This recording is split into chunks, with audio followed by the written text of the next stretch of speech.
if the party to whom the member belongs has free time available. If there is no free time, the member will not be able to rise under this rule. Rule 88 of the standing rules in terms of interruptions provides that members may interrupt a member who is speaking in a debate only to raise a point of order or to raise a matter of privilege or call attention to the presence of an unauthorized person. Rule 94 talks about the respect to the presiding officer. And I hope that this explanation will assist members in correctly applying the standing rules during the debates of the House.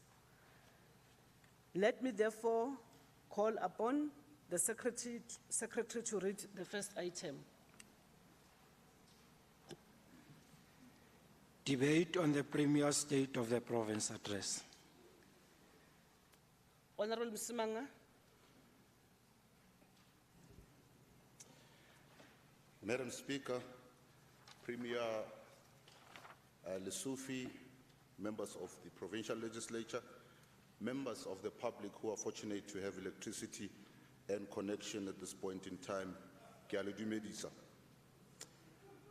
Let me start off by saying there's a train that comes from Namibia and Malawi. There's a train that comes from Zambia and Zimbabwe. There's a train that comes from Angola and Mozambique. A train that comes from Lesotho, from Botswana, from Swaziland, from all the hinterland of Southern and Central Africa. This train carries young and old African men who are conscripted to come and work on contract in the gold and mineral mines of Johannesburg. And Ndade Masekela continues to say, and when that choo-choo train comes, a chucking and a pumping and a smoking and a pushing, a pumping, a crying, a steaming and a chucking, and a hoo-hoo. That, other words... Sorry, members, can you not disrupt, please? Please. That was the lyrics of the famous 1974 song by Ntate Hugh Masekela, who I think has inspired the dream of President Ramaphosa, who in 2019 dreamt of, and I quote, bullet trains that passes through Johannesburg as they travel from here to Messina, and they stop at Buffalo City on their way to eThekwini, close quote. 4 years later, we still are to smell the fumes of the bullet train engine, because in South Africa, they will not run on any electricity, electricity, they will run on diesel if we are able to then procure that diesel. But I guess that dream train has to pass back to Limpopo somehow, and that is the dream that now Ntate Lesufi is having, of having a train that will leave here in Johannesburg and then go back to Limpopo. The problem says that on the same day as you were telling us of that dream, across the road here, vandalism was continuing to take place. The lines were being stripped. The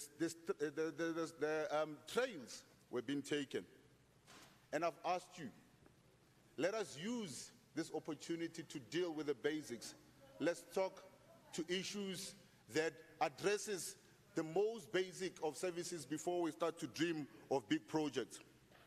Madam Speaker, Premier Lesufi delivered his very first State of the Province address this week. He told us of his commitment to accelerate the province's economic recovery and reconstruction plan. He told us that criminals will not breathe, will not have a breathing space here in Gauteng. That corruption, lawlessness, and vandalism will be declared as the enemy of the people. He further promised drastic changes to people's living conditions in hostels, in informal settlements, in townships across the province, through the provision of quality health service, through the quality service delivery that government is supposed to be giving. Sadly, the promises and the goals set out in this year's SOPA are coming from a very, very rotten and sinking ship that is desperately trying to stay afloat. Professor Dekotse dubbed this year's State of the Province address as a speech on how to spend a lot of money in the province. As they say, Premier, the devil's always in the detail.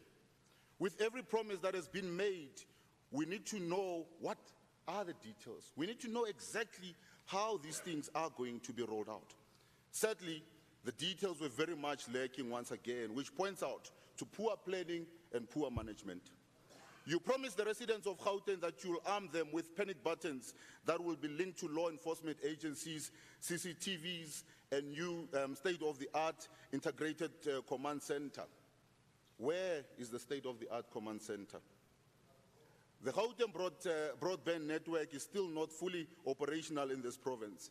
Yet Premier Lesufi wants to issue residents with panic buttons. How will this work? Where we cannot even get the basic right. The 10,111 number does not even work in this province in most of the times. And in other places, this panic button will not even work in places like Garankuwa. As I'm talking to you, Garankuwa police station is again without electricity. So if there are people in Garankuwa that then press the button, who will then begin to then respond? Given the current state of the online application system implemented for the grade 1 and the grade 8 learners, we cannot see how an panic button will actually work. Is this just another attempt at managing the falling numbers of the ANC government by dangling a shiny new toy in front of our residents?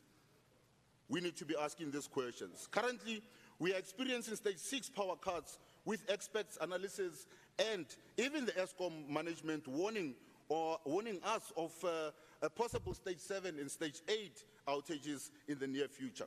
This means that at any given time, our residents are without power for a full day. This negatively impacts on our cell power towers to ensure that we're able to then stay connected. So, Mr. Premier, how do you intend to get this panic buttons working? This is also based on the assumption that all residents have smartphones and will be able to then make use of the proposed new device or network. Madam Speaker, it is high time that we get the basics right. We need to fix what is broken with the province, and we need to ensure that there is master plan that I've called for a number of times, a master plan on a number of issues here in Gauteng. We need a water master plan and a water infrastructure master plan. We need a Gauteng road infrastructure master plan, and not only infrastructure to build, but also to maintain the roads here. In the questions that I was posing in Okpol and also during COGTA, I did ask whether we do have an ICT master plan, and I was told that the ICT master plan in this province, Premier, is more than 6 years old. Now, Lesufi is one who studied IT and would know that if you don't have a master plan in ICT that is upgraded, he's not complaining, so you don't have to complain. Honourable members, can we allow Honourable Simang to continue? No, Honourable Ditlabela, you don't have to do that. We talk of an ICT infrastructure, but yet at the same time, the answers that we got is that the ICT master plan in this province is 6 years old, which means, you see, if you don't really understand this thing, an ICT master plan that is old is as good as not having a master plan. Something you would have appreciated. Something you would appreciate, because if you understand anything about IT, anything about technology, is that every 6 months the technology becomes absolute. Therefore, it means that if you had technology 6 years ago, today that technology is obsolete. You like calling people Don Cop. So I think that will apply to you at this point in time. A report. If you were to then stop calling people names, Honorable Maile, you'll understand that, ICT, or maybe it's something you don't have an appreciation over. You're sitting next to a man who have studied extensively, will be able to then teach you a thing or two about that. I've mentioned the issue of load shedding that is negatively impacting our economy. We are in an economic hub of this country, and the economy is crippling and crumbling to its knees, affecting any plan that this government will have. How are we to deal with that? A report from MoneyWeb indicates that 350,000 jobs opportunities were lost in the last 2 years. Furthermore, PricewaterhouseCoopers research indicates that load shedding is undermining the economic growth, and in addition to that, is hampering South Africa's gross domestic product. For 2022, we had 208 days of rolling blackouts across the country. In order to resolve the energy shortfall, there must be a strategy that will include the usage of independent power producers, the usage, something that we have been saying to the legislature needs to be added onto the mix for a very, very, very long time, but had been ignored, by this government that has been ignorant until it's now brought to its knees. It is estimated that in 2023, 250 days of load shedding can be expected, which means that we are nowhere near turning the corner, but we are going to experience more hardships, more job losses, more people going hungry, more people unable to connect, more people that are going to be victims of crime, and more misery for the people of Gauteng and South Africa in general. Premier Lesufi has already indicated that there will be a more concerted effort to get the provinces less reliant on state-owned entity Eskom for electricity. This we do welcome, but we don't have the confidence that this will be done, as we are skeptical of promises that have been made, and the delivery thereof is something that can actually then show that promises made in this house are not actually then been kept or also been honored. We now need to make sure that the introduction of the IPPs is something that is made a reality. We now need to make sure, Premier, that in addition to the 800 megawatts that you're promising in the West, we consider using the Vaal River system as well for the hydroelectricity generation plant. We have been saying this is something that can be looked at. That begins to then talk about how you generate electricity independently of Eskom. Gauteng has got a number of infrastructure that can actually then generate electricity. Premier, let's look at that and look at how we're able to then bring those, get the private sector to get involved into this thing and ensure that there are people that are rolling out electricity independent of Eskom in this particular province of ours. We have said to you, Premier, that the production of electricity and the independence of this province from Eskom is what is going to lead to its growth economically. During a heat wave, Gauteng residents are subjected to either no water or to trickling supply of water. It is for this very reason that we have engaged the South African Human Rights Commission on this matter. Earlier this year, we also engaged the Rainwater on the issue in this province. While they were able to give us a detailed presentation on exactly how they go about the maintenance needed for the infrastructure, it became very clear that there is a need to declare our water pump station and reservoir as a special zone. That means that we need to make sure that they're insulated from issues of load shedding.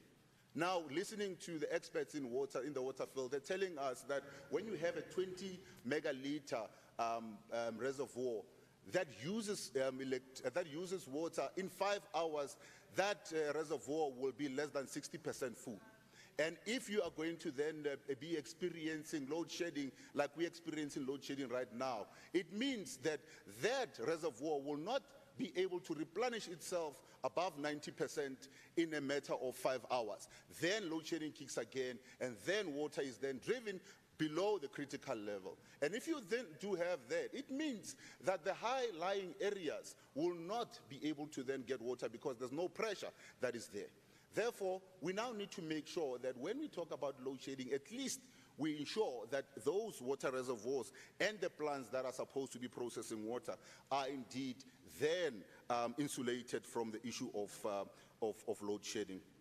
I must say that, those that are now sitting without water for months and months are now beginning to feel the pinch where they cannot even go and buy water. they cannot even get the municipality to then supply them with tankers to then give them water. We now need to make sure that we are able to then assist those, Mr. Premier. But it looks like there is no plan. As I said, if you don't have a master plan, you wouldn't know how to then assist the people.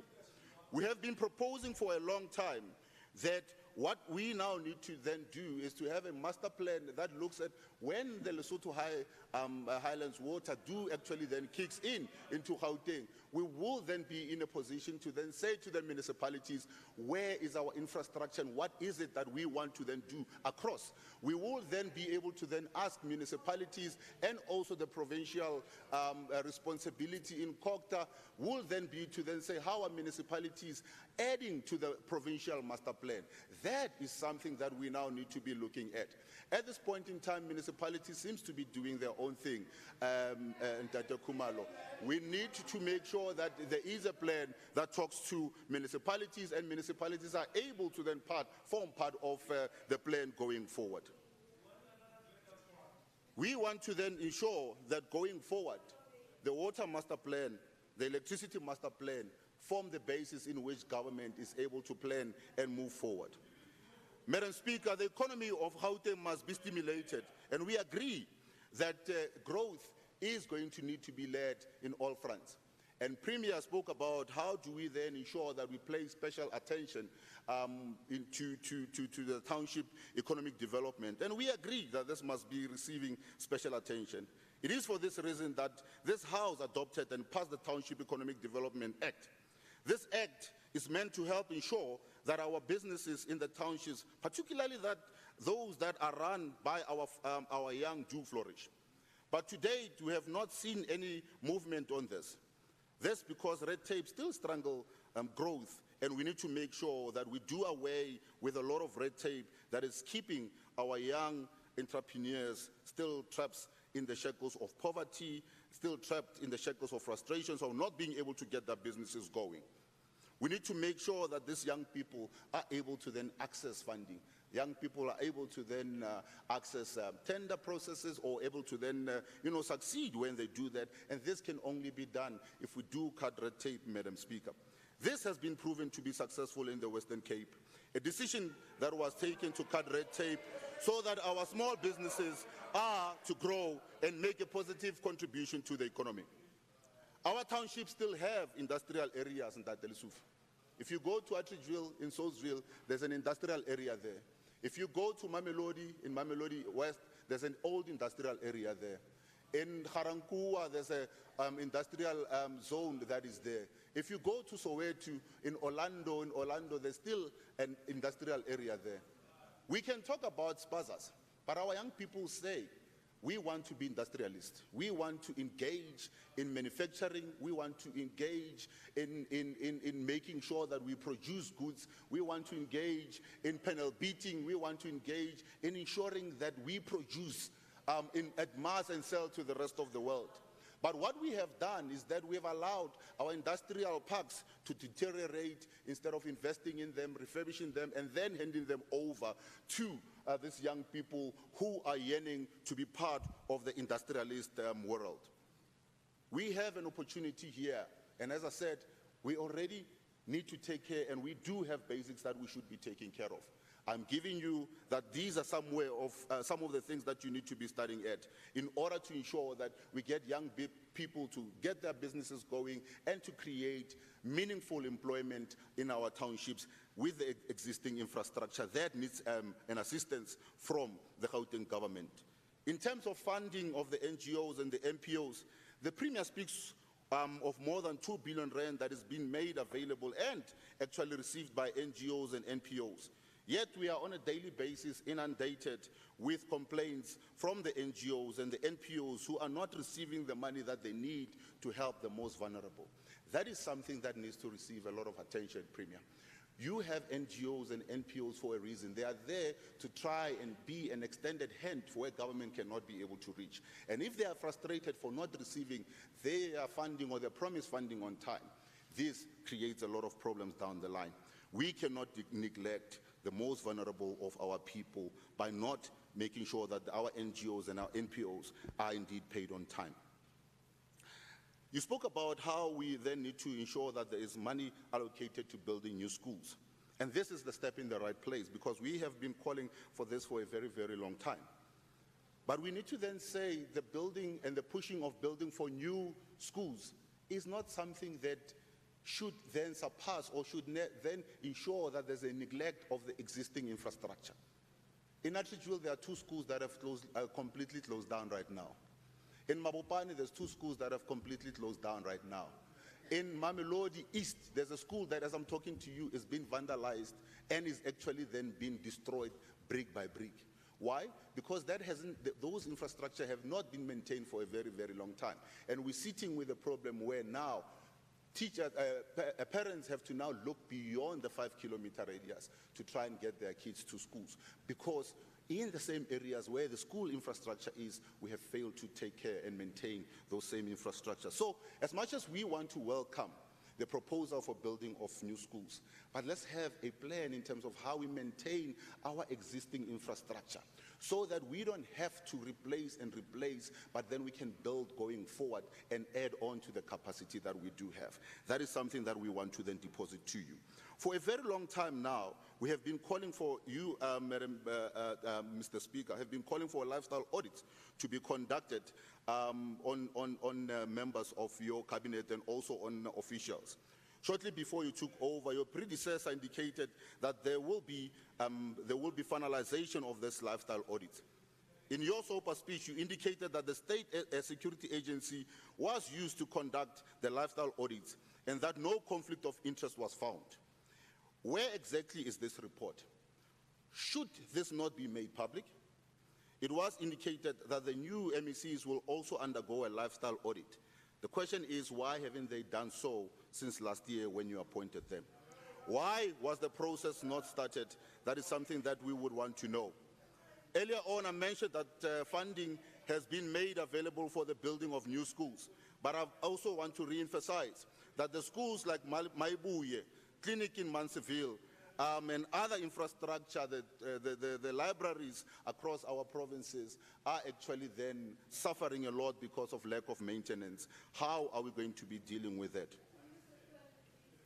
The clinic in Maibuye, and the clinic in Mansfield, as I've indicated, has been under construction since 2015, Premier. It is yet to be completed. A commitment was given again, this to prioritize the health and the well-being of our residents who live in townships. Madam Speaker, the Premier said to us that a lot needs to be done to make sure that we turn the situation around to provide quality health care to our people. How can we ensure that the situation turns around when contractors who are doing their work are not being paid on time, or actually then do not meet the deadlines when they are actually then paid, or even sometimes overpaid for the jobs that they are doing? Another contractor is then sought out when the contractors are paid and then run away with money. And then more money is needed to be found to ensure that we complete the project, which could be completed within the initial time frames if we do our master plan properly. We do ensure that there is proper management plans, project management plans in place. These are some of the things that we need to make sure that your administration look into going forward. Premier, you speak about the e-tolls, and you say that they are now supposedly scrapped. But the reality is that this is not the case until all the residents of Gauteng are told where exactly the money, the 30% of their portion is going to be coming from. One thing I would want you to ask, and perhaps come and bring the residents of Gauteng into confidence about, is if you look at the debt since its inception, more than 11 years ago, the debt up to now hasn't reduced, but there has been collection. So if Gauteng is going to get 30% of the original debt, the question is, what has been happening with money that has been collected thus far? That's number one. Number two, if we are going to be talking about ensuring that we are going to be maintaining some of these roads, where is the money going to be coming from? Are we going to be cutting projects? Are we going to be stopping the building of, example, the Kempton Park Hospital, the Tembisa Hospital, the Oliver North Bosch Hospital that has been promised? Where is the money going to be coming from? Are we not going to buy the rest of the 4 choppers that you spoke about? Where is the money going to be coming from? not only should the residents be told of where the money is going to be coming from, but the residents must also know how is the refund going to take place, as you said. We have asked that it is going to be complicated, and what we have seen government able to do is that this government is able to then spend much more in administrative costs than to actually then implement, as we would have seen now with Sandra. Are we going to have another billion that is going to set to administer the payback of those monies? How is all of this going to flow in together? That is some of the questions that the people of Gauteng are asking of you, Premier Lesufi. There is a sign of a sinking ship here. We know that the captain does not abandon the ship even when it is sinking. But in 2024, it will be time for the ANC to say goodbye. As you would have heard the brass band playing when the Premier arrived, singing, "It's time to say goodbye."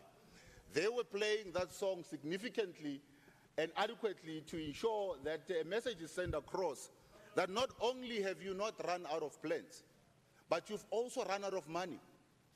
This province doesn't have money, doesn't have any plans to make sure that we're able to do the work that needs to be done. There's something that is said about an empty tin. You can then talk to the rest of what it said about an empty tin.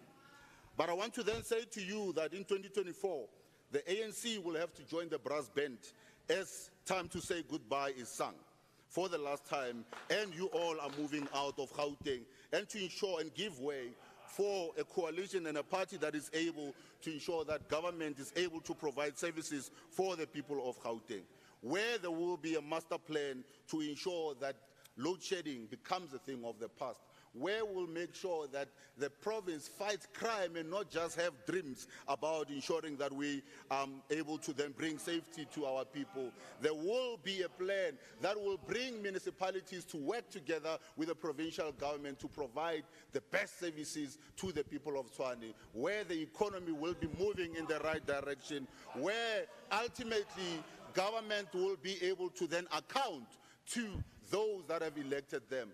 The days of arrogance are fast approaching.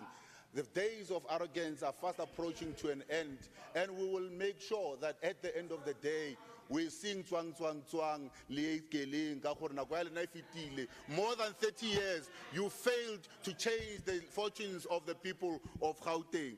More than 30 years, you have promised a better life for the people of Gauteng, but all that you have delivered is more unemployment, more misery, more fears of people that don't know if their kids leave their home, will come home not being raped, not being abducted, more people that are killed through gangsterism, more people that are not able to access electricity, more people that are not able to access quality drinking water.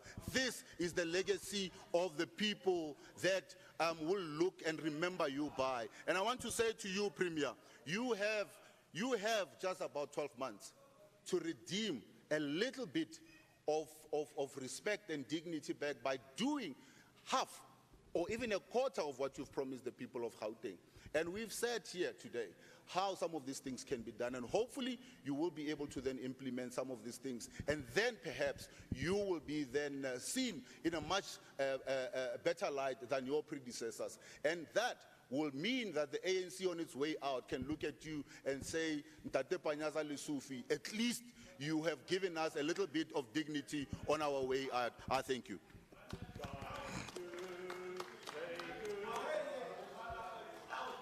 Honorable Makubela. Thank you very much, Madam Speaker, presiding Sorry, officers. Honorable Makubela. I have noted there's a hand at the back. You must mention the rule, Honorable Kanyile. I'm standing on Rule 77.5. Okay. Just two things. The first one is a comment, it's not a question. I think we need to correct the language here because there's a difference between promises and commitments.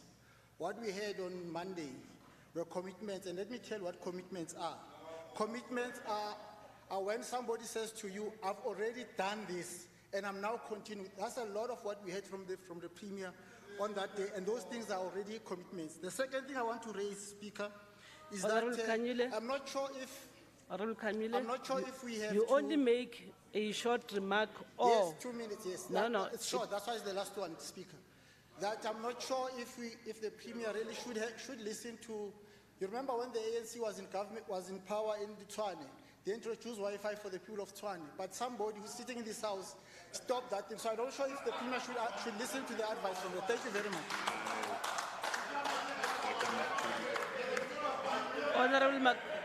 Honorable members, order. Honorable Msimango, please. Honorable Makubela.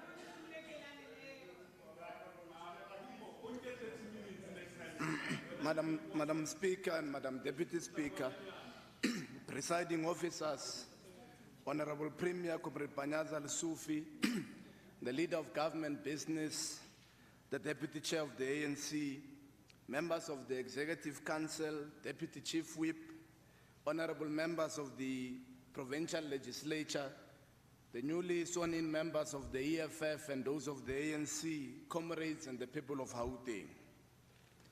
Honorable Msimanga, after you were elected as mayor of Tshwane in 2016, through a coalition government that had the EFF and other parties in it, I received a call. It was a call from our former teacher who taught us maths and science, Mr. Mangena. He called and said, Leseho, I'm told that the person who has just been elected is a former student here in Solridge High. I said, yes. He further said, I don't remember him. I've been a teacher here in this school for 25 years. And then I said to him, if you look, if you check in one of the years, he came second in a beauty pageant. Mr. Mangena replied and said, I don't even remember who won the beauty pageant last year. Madam Speaker, led by the global champion of human rights, the African National Congress, our people fiercely opposed, fought, resisted, and conquered 300 years of colonial misrule. Led by African kings and chiefs, Sekhukhune Cetshwayo, Hintsa Moshweshwe and Gungunyane, our people fought with all they had to confirm and wrestle their humanity from brutal and murderous settlers who stole their land and possessions. Under the guidance of the South African Communist Party and the labor movement, our people triumphed over a repressive system of white settlers who played God over African lives. Inspired by the courageous, fearless heroines of our country, women such as Ruth First, Rahima Musa, Cecilia Makiwana, Lillian Ngoyi, Florence Ribeiro, Miriam Makeba, Winnie Madikizela Mandela, Amina Kachali, and Aida Mtwana. The women in our country shattered the glass ceiling and freed both white women and black women who were held back by an ideology of white males who did not believe that they are superior, who believed that they are superior because of their skin color, and who also believed and still do believe that they are superior because they had a penis. Today, because of these women, more than half of the members of the executive are women. More than half of those represented in this house, which used to be a house of men, are women. And most of them are from the ruling party, which has assembled a caucus that represents the demographics of this province and this country, where we have whites, Indians, blacks of all tribes, and inspired, Comrade Premier, by your SOPA, which was dedicated to Emma Saterge, who sacrificed his life and whose memory, and together of those of a generation, paid the ultimate price to nourish the tree of our freedom. The youth of our country stood up and defeated Bantu education. We have fought, we have triumphed over, we have conquered, and we will overcome load shedding. What the DA forgets to tell our people was that ESCOM was not built for African people. that the power stations that were built, they were built to service and cater the minorities. That the power stations that were built by ESCOM, they were built to service farms of white farmers, and it was only Mandela when he came and ensured that everyone receives universal access to electricity, both black and white. Madam Speaker, the tenacity and resilience of the African people is best defined by their ability to reconcile with those that committed black genocide, plundered the resources of our country, stole our land, raped African women, and subjected Africans to draconian laws. In a song, the songstress Thandiswa Mazwai says, "The world changes, revolutionaries die, and the children forget," close quote. Madam Speaker, the Democratic Alliance and its coalition partners believe that the people of Gauteng suffer from selective amnesia. The DA and its coalition partners believe that the people of Gauteng have forgotten about Marietta Ocampo, who was the real mayor of Tshwane, who called the shots, who chaired the mayoral committee, and who earned millions without even a matric. Madam Speaker, the DA and its coalition partners believe that the people of Gauteng and the people of this country have forgotten about Stephen de Villiers, whose only qualification is a bodybuilder certificate, who earned millions only from just carrying the bags of the mayor, who was just a profile picture of the Democratic Alliance. Madam Speaker, the DA and its coalition partners believe that the people of Gauteng have forgotten how well ran, how successful, and how the ANC-led government was able to deliver services when it ran the city of Tshwane, when it ran Johannesburg, when it ran Ekurhuleni. Today, Honorable Speaker, Madam Speaker, Speaker, I'm being interrupted here. Yeah, I'm being interrupted here. Can I be protected? Honorable members, I'm sure in terms of the rules, you don't disrupt. But I will also request Honorable Khumalo and Honorable Maile as well to be orderly.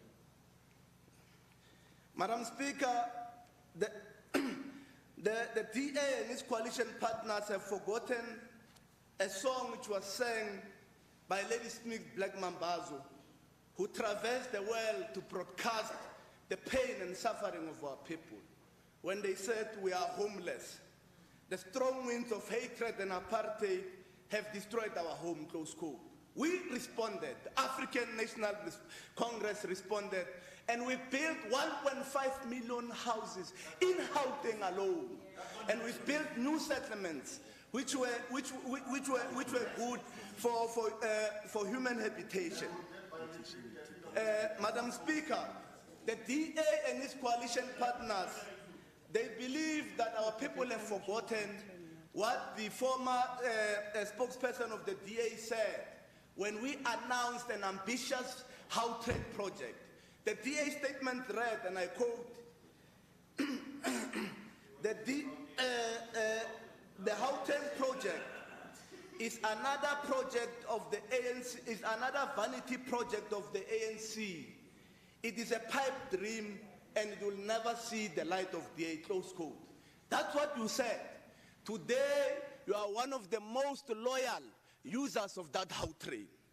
A year later, after we converted what you termed as a pipe dream to the reality, the DA again released a statement through their former member, who was the spokesperson. It says, and I quote, "The decision by the ANC Gauteng-led Department of Agriculture, Conservation and Environment to approve what you termed the unsightly overhead section of the Gauteng through Centurion is shocking. Centurion residents now face a hideous concrete steel sky bridge that will scar the landscape for more than 4 kilometers. Read the DA statement, close quote. That's what you said. and you said that you had the authority to speak on behalf of the people of Gauteng and Centurion. Today, that pipe dream and vanity project has become a reality. On education, in this very same house, this is what one of your leaders said, who was the architect of the DA and Freedom Front Plus, a prominent Transvaal leader, J.N. Leroux, who said in a member statement in this house, and I quote, "We should not give black people any academic education. If we do so, who is going to do manual labor in the white community? Who is going to attend to our gardens? And who is going to look after our children and clean our houses?" Close quote. Honorable members and Speaker, on April the 20th, 1964, the 45-year-old Nelson Mandela said to a courtroom, and I quote, he said, Madam Speaker, that in 1964, only 5,660 African children in the whole of South Africa passed their junior certificate. And in the same year, only 362 passed matric. Let me tell you the stats of this year. In what you term a government which has betrayed its promise to the people of this province and to the promise that it has betrayed to the people of this country. Let me tell you what is happening this year, Honorable Msimanga. On the number of people who pass matric, in 2022, a staggering number of 194,720 learners wrote and sat for their NSC examinations. And of that number, 58,119 obtained bachelor passes. That's what is happening in a government that is progressing, a government that is delivering and that has become honest to its people. In a journal that was commissioned by the University of Witwatersrand, in a journal that was commissioned by Wits University, and an independent study by professors who investigated and researched our education system in Gauteng, it said the following. It said in 1945, the apartheid government spent 76 rand on white students. Thank you, Honorable Makubela. And 78 cents on black students. Honorable Makubela. Quadruple that amount. Honorable Premier. Honorable Makubela, time up. Time up. And accepts Oh, you're making noise. Oh, man. innovative Honorable Makubela. state of the province address. Thank you very much. Honorable Makubela, time up. Time up.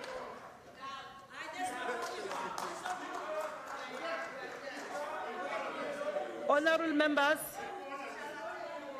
Honorable members. Honorable members.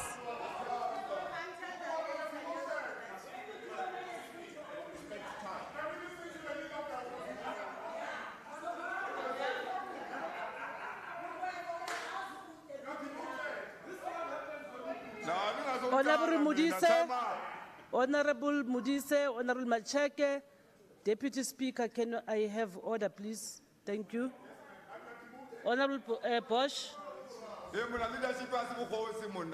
Mukwebo. 77.5. Honorable Mukwebo. No, please. Please. Honorable Mukwebo.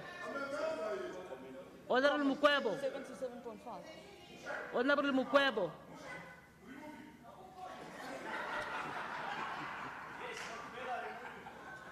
Honorable Bosch. Thank you. Wait, sorry. Honorable Msimango, you are disrupting Honorable Bosch. Thank you, Madam Speaker. I want to rise in terms of Rule 77.5 to make a comment, please. Go on. I just want to congratulate Member Makubela on the other side for preparing for the opposition benches after 2024's election, because his entire speech was just as a reaction on the DA and not about the SOPA debate.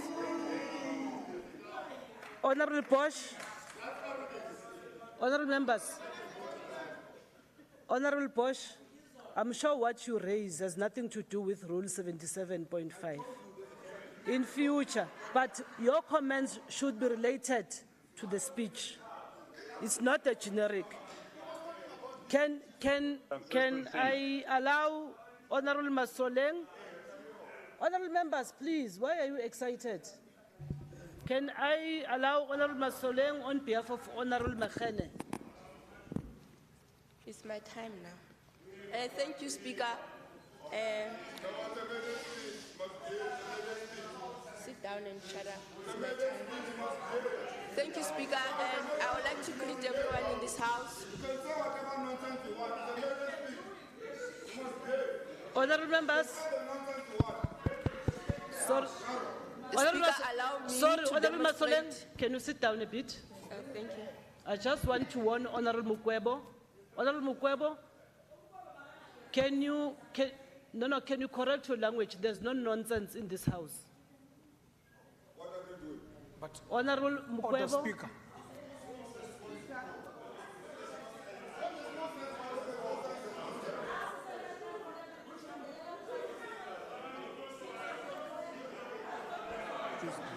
No, honorable members, please. Order. Honorable Madam members. Speaker, on a point of order. Honorable Ditlabela, I'm sure it's the last time. Honorable Ditlabela, I'm sure it's the last time I warn you.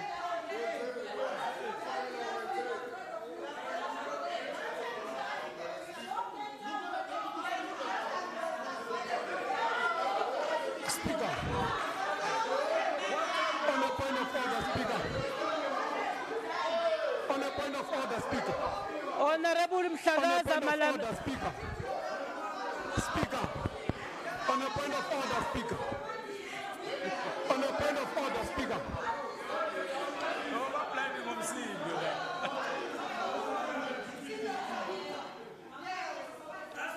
Honorable Deputy Speaker.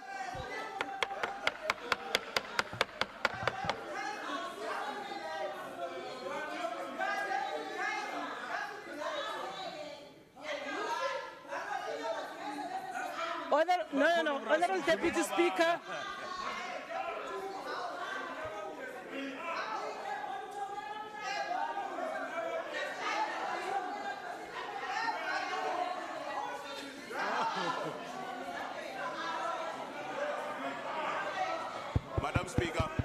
Madam Speaker, can we call order? Madam Speaker, can we call order? Honorable members. Madam Speaker. Honorable members, Deputy Madam Speaker. Speaker. Deputy Speaker, I'm not expecting that from you. And I'm sure that is going to be for the last time.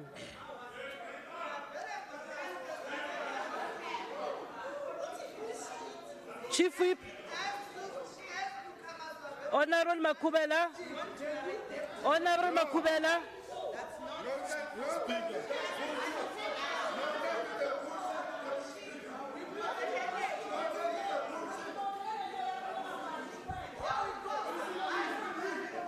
Honorable Chief Whip of the ANC, can I request that you put an order on your members?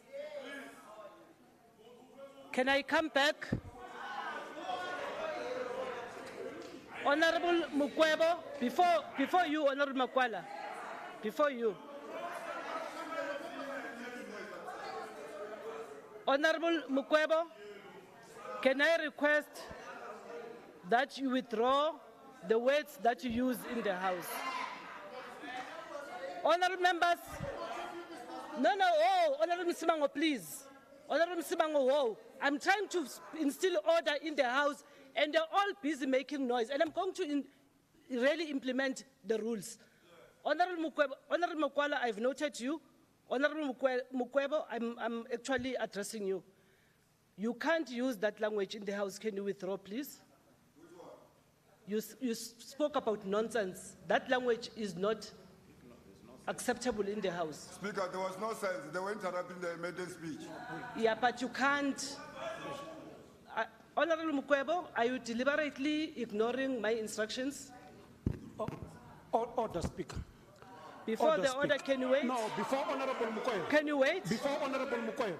You are not going to take advantage of us through your majority. It's not going to happen. Honorable Mukwebo. Honorable Speaker, please recognize me. Okay. Whoa. Please recognize me. Honorable Speaker, please recognize me.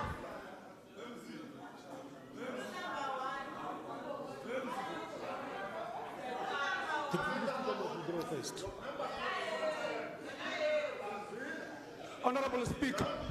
Honorable Speaker. Chief Whip, Honorable there are Speaker. two members of the ANC that I'm going to actually ask them to leave the House. Honorable Makwala, I'm rising on a point of order to request which you rule? as the Speaker. What rule? I'm rising on a point of order. What is that rule?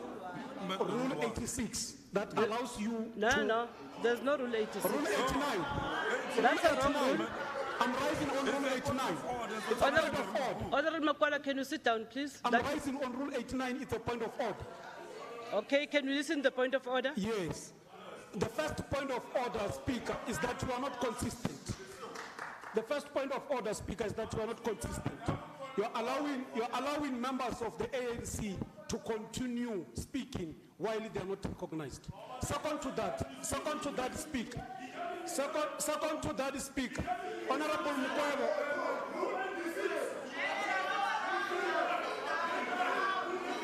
Why man sit down? Whoa, why man sit down? Greater ECD. Honorable Makwala, can I read? Order. No, Second can I order. read? Or can Second I? order. No, whoa. Can I You have read? not let me speak. No, can I read Rule 89, what it says? Okay. Can you sit down?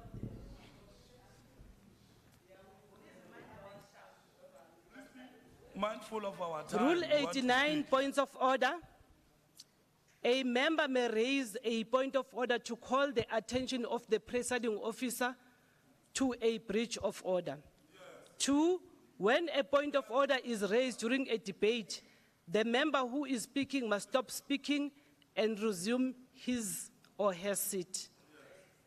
After the point of order has been stated, the presiding officer must immediately make a decision or indicate when a decision will be made. We are on 89.1. We are correct. Honorable Koma, for the past 6 months, you've not been attending business of the legislature. Speaker. Pole. Speaker. You are not consistent, Speaker. Honorable Speaker. Can you pole? Honorable Speaker, you are not consistent. You are not ruling. You are not ruling. You are actually repeating what your members of the party are saying. Honorable members. You are repeating what your members of the party are Honorable saying. members. Are you the Speaker? Honorable Speaker, you are not consistent.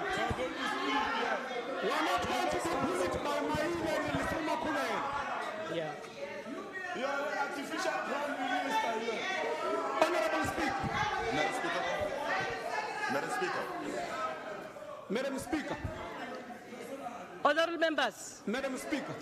Honorable members, the only member that is allowed to speak now is Honorable Makwala. Yes. Yes. Whoa. Honorable Makwala. You are not consistent. You are continuously repeating what your seniors politically are saying, and you are not calling them to order. And that is actually reducing you to become an actually deputy speaker. And you are not doing justice to this house. Because you are allowing even the premier to speak, to misbehave, to call others when it's not necessary. My point of order, second one, is that Honorable Mukwebo will not withdraw unless the deputy speaker, the real speaker, sitting with a yellow dress, withdraws her bullshit to a member of the EFF. So Honorable Mukwebo will not withdraw. And if you are going to take a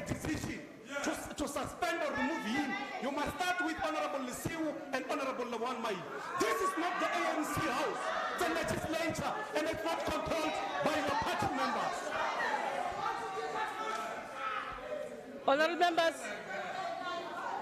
Honorable members.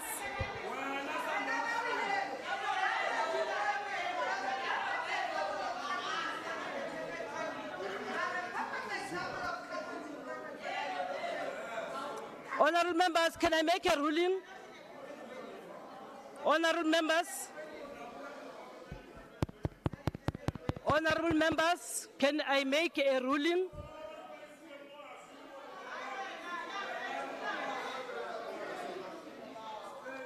Honorable members.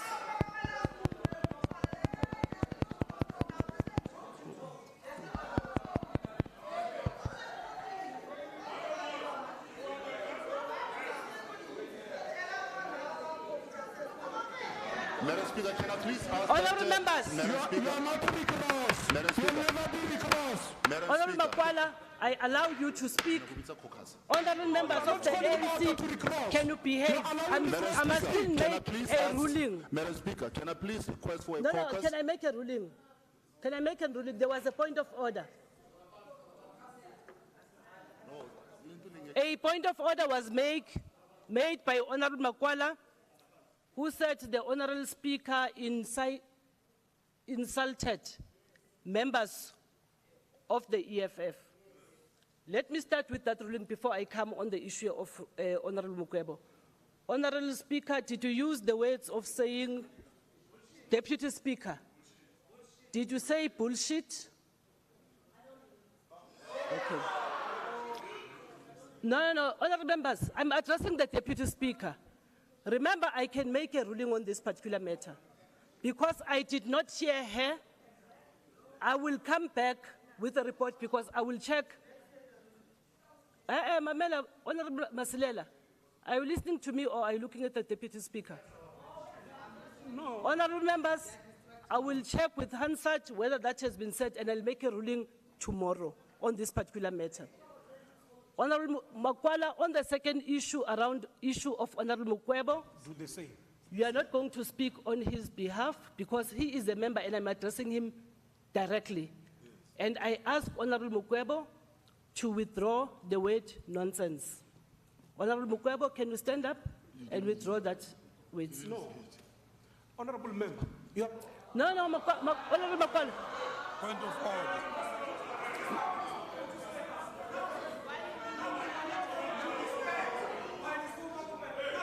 Thank you. Thank you.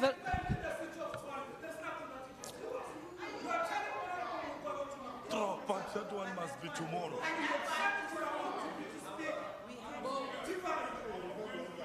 Refer to Hamza. Refer to Hamza. Refer to the Hamza. You must still be orientated here. You must still be orientated here. You can't just really need to stand up and speak. Hamza. We are refusing this thing. Hamza. Noted, Honorable Makwala. Yes. That's what I'm doing. Yes. That's what I'm doing. Yeah. We are Honorable deputy Mukwebo. members here. Deputy Yabakani. MPL. Yeah.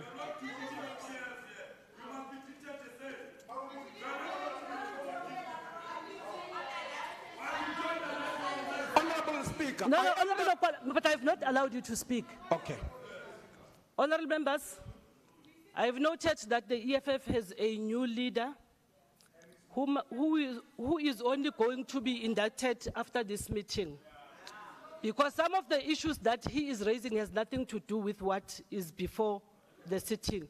What I'm going to request is that we are going to suspend the sitting for 5 minutes. And can I meet all party leaders in my boardroom? Thank you very much. And train him there in the boardroom. Train him. Train him there in the boardroom. Moshe's new strikers now.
Thank you. You can sit, Honorable members.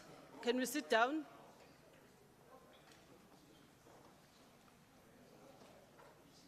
Thank you very much. Honorable members of this honorable legislature, we had to ask for the adjournment because we could see that the decorum of the House was being compromised. And we spoke with leaders of political parties, and I'm going to address them, ask them to actually address the House, because as leaders, they must lead with us as presiding officers. Honorable Makubela.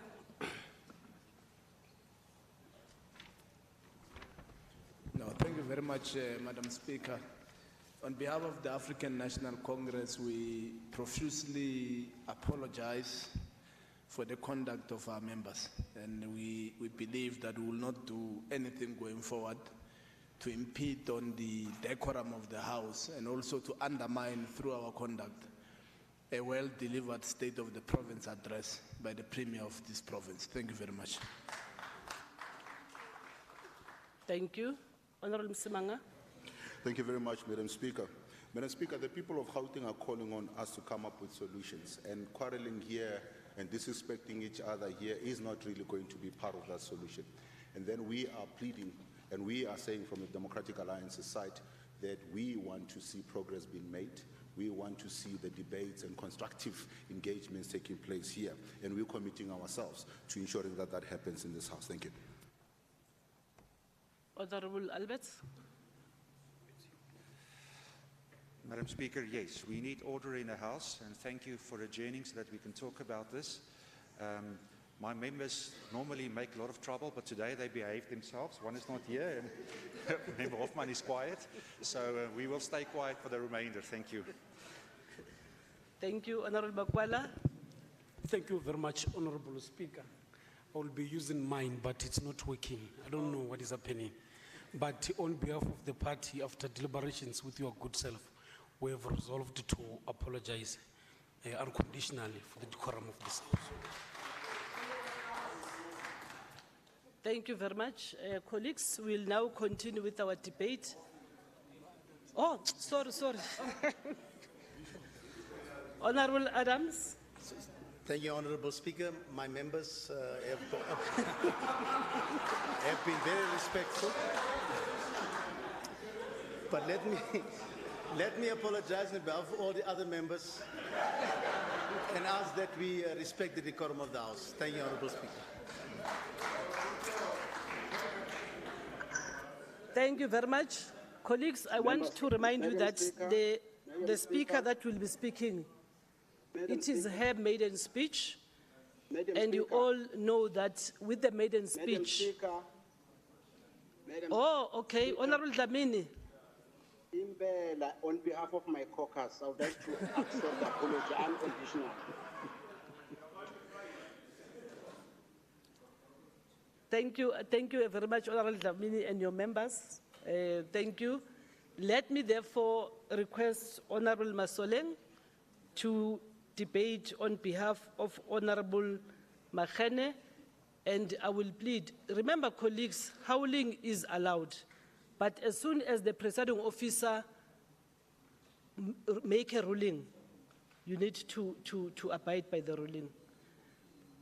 And before Honorable Masoleng, Honorable Kweba, I think you are still on the podium, where I requested that you withdraw that language that you use in the House. Honorable Mukwebo.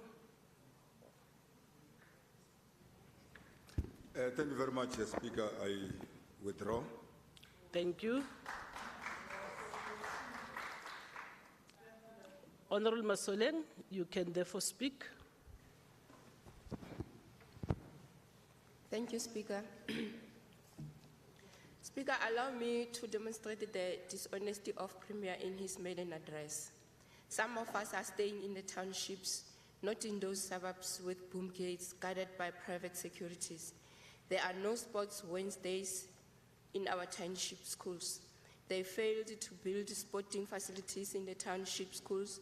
Now his misguided over-ambition is directing him to ECD centers. How will he start sport development at ECD centers when they have failed to develop sports at both primary and secondary schools? HMPG in Mamelodi and many other stadiums in the province remain white elephants. Now he wants to go and roll out artificial pitches in the dusty township grounds.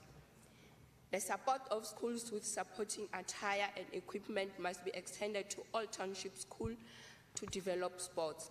That is the only way to achieve transformation in sports, which remains deeply racialized.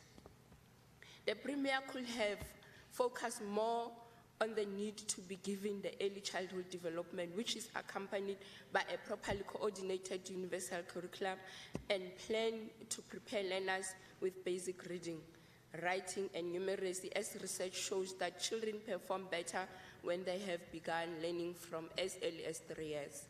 The Premier must set his priorities straight and refurbish all abandoned sporting facilities in the province. He must conduct an oversight across the province and inspect all existing sports grounds in the townships and schools. As far as health is concerned, the Premier conveniently omitted to accept that our public health system is collapsing.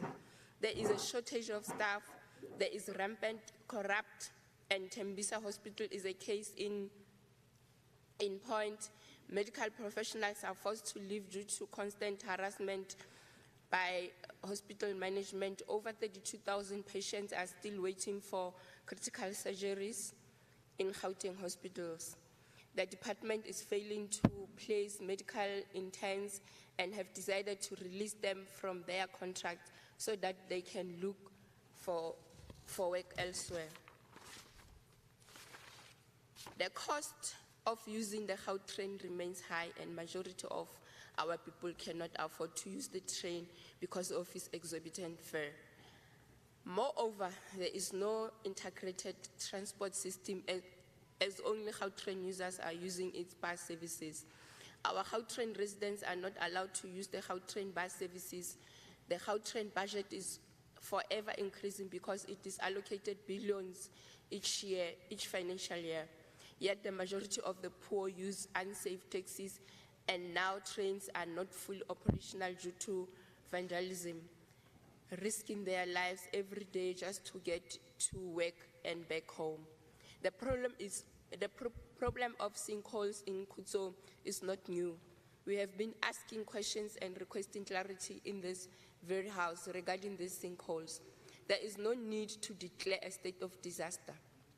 There is no need, I repeat, to declare a state of disaster. The immediate solution is for Gauteng Provincial Government to relocate this community to safer places in the province and build them houses. There are incomplete and unoccupied structures across the province, such as the more than 11 billion Montrose megacity project in the West Rand, which had been there for many years. There is no plan at all to complete this project.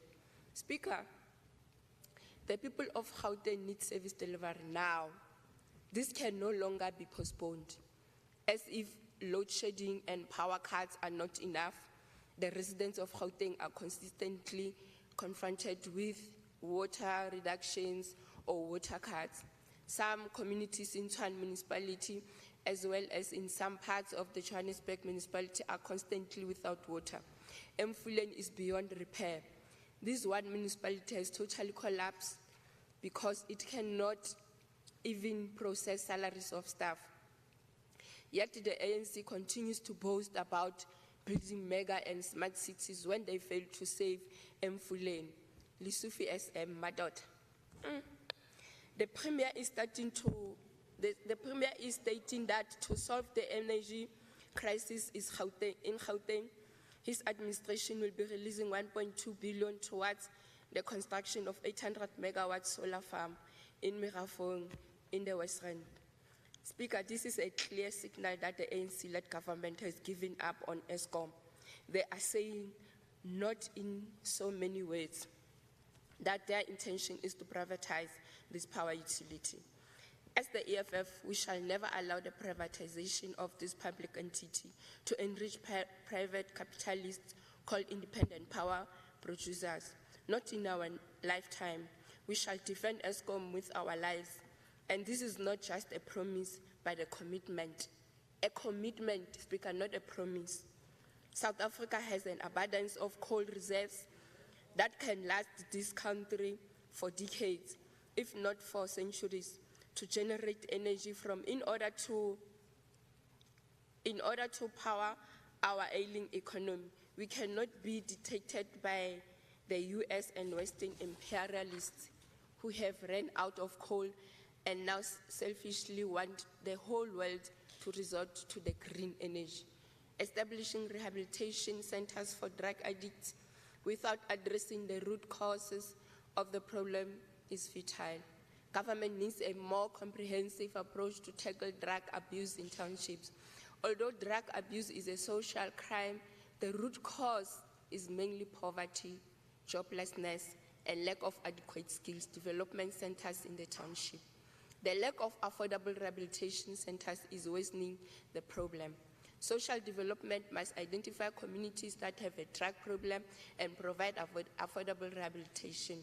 Moreover, unless youth unemployment is tackled in a more comprehensive way, our youth will continue to be victims of drug because their government have failed them. Speaker, all that the Premier said on Monday during supper is just hot air and sheer grandstanding with a mixture of political showboating. Inganekwani on steroids. Classic Lesufi SM. Buffett, we invite the people of Gauteng to reject these reactionaries in the next year's elections. A luta continua. Thank you, Speaker.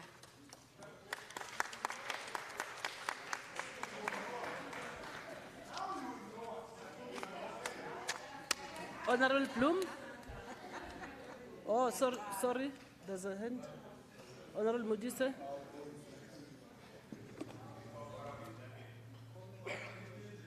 Speaker, I'm rising on Rule 77.5. Okay. I just want to check with the member if she's prepared to take a question from such a beautiful, well-written, well-articulated speech. Honorable Masoleng, are you prepared to take a question? Okay, she's not. Thank you. Honorable Bloom. Honorable Bloom. Thank you, Madam Speaker.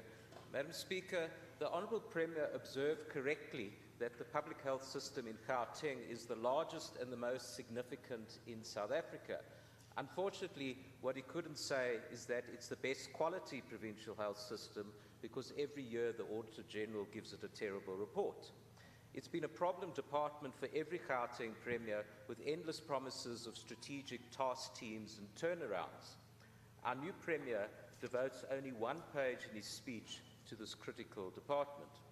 Now, I agree with his advocacy of computerization to fix long queues and improve efficiency, but as usual, there's an appointed contractor with a shady history who won't be able to provide the health information system that is needed. And this follows a long history of failed computerized attempts. Do you not all remember the health smart card that Brian Klongwa promised 15 years ago in this House? You see, the sad truth is that this department doesn't have the skills to modernize effectively. There are still too many incompetent and corrupt people at the bloated head office. Babita Deokaran tried to change things, and she was murdered. This department reminds me of Eskom. It's what you get with many years of cadre deployment and the flourishing of internal criminal networks. The two seem to go together. You can call it the Eskom syndrome. It's very difficult to reverse because the political party that caused the disaster cannot be the one to fix the disaster. You know, there's a reason why the only health system that gets clean audits is in the one province not run by the ANC. And you know, it doesn't help in this context for the Honourable Premier to promise new hospitals, 4 hospitals he's promised now, in Olivenhoutbosch, Diepsloot, Daveyton and Orange Farm. I just want to remind everybody here that 9 years ago, the then Minister of Health, Aaron Motsoaledi, promised that a hospital would be built in Soshanguve. What's happened to that? That was 9 years ago, and there isn't even a completed plan to build it. We must also understand that some existing hospitals are in such bad condition that they are supposed to be replaced. This is what we've been told. It includes the Tambo Memorial, Yusuf Dadoo, and the Jubilee hospitals. And half of the 37 hospitals are currently assessed as not compliant with the Occupational Health and Safety Act. Just think of that, not compliant with the Health and Safety Act. It's estimated that 8 billion rand is required to rehabilitate the existing hospitals. So where is the money to come for the new hospitals? And how will they be staffed and equipped? We should realize that this is the same provincial government that was unable to repair the Sharp and Klerk Johannesburg Hospital, which is now being done by the Development Bank of South Africa. And it's the same provincial government that wasted 500 million rand on a hospital building it didn't even own in a dangerous and far out place in the West Rand.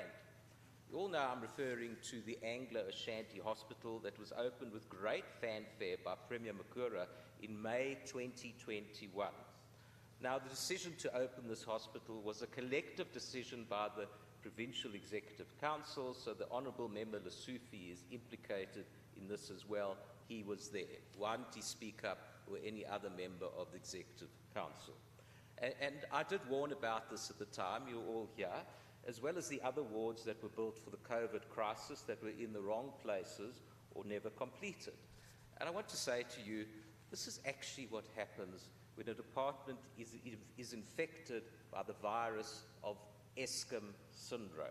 Not just the COVID virus, we have other viruses out there. And this is why more than 36,000 patients suffer while they wait for surgery, sometimes as long as 5 years. Now, I just want you to imagine, you could go to Chris Hani Baragwanath Hospital today and be diagnosed that you need a hip surgery, and you'll be told to come back in February 2028 for your operation. Just imagine, that happens at that hospital. And then, wait for it, you come there 5 years hence, and you're told it's cancelled because there's no clean linen or some other avoidable problem. So what do we need to do about Eskom syndrome? The cure for Eskom syndrome requires drastic action over a fairly long period of time. And a key ingredient in the cure is a different political party in charge which prioritizes merit over cadre deployments and ruthlessly weeds out the incompetents and the corrupt. We can just look at the Western Cape Health Department. It took them 5 to 10 years to stabilize their finances, so they have now enjoyed 4 clean audits in a row. It's an amazing achievement this department needs to learn from the Western Cape Health Department. I'm just speculating, but perhaps the Honourable Premier had so little to say about health because he knows that his time in office will be too short to do anything meaningful. And I've got good news. There is good news. Good news is that in less than 18 months, the voters of this province will rid themselves of the party that gave us Eskom syndrome. Thank you. 6 minutes.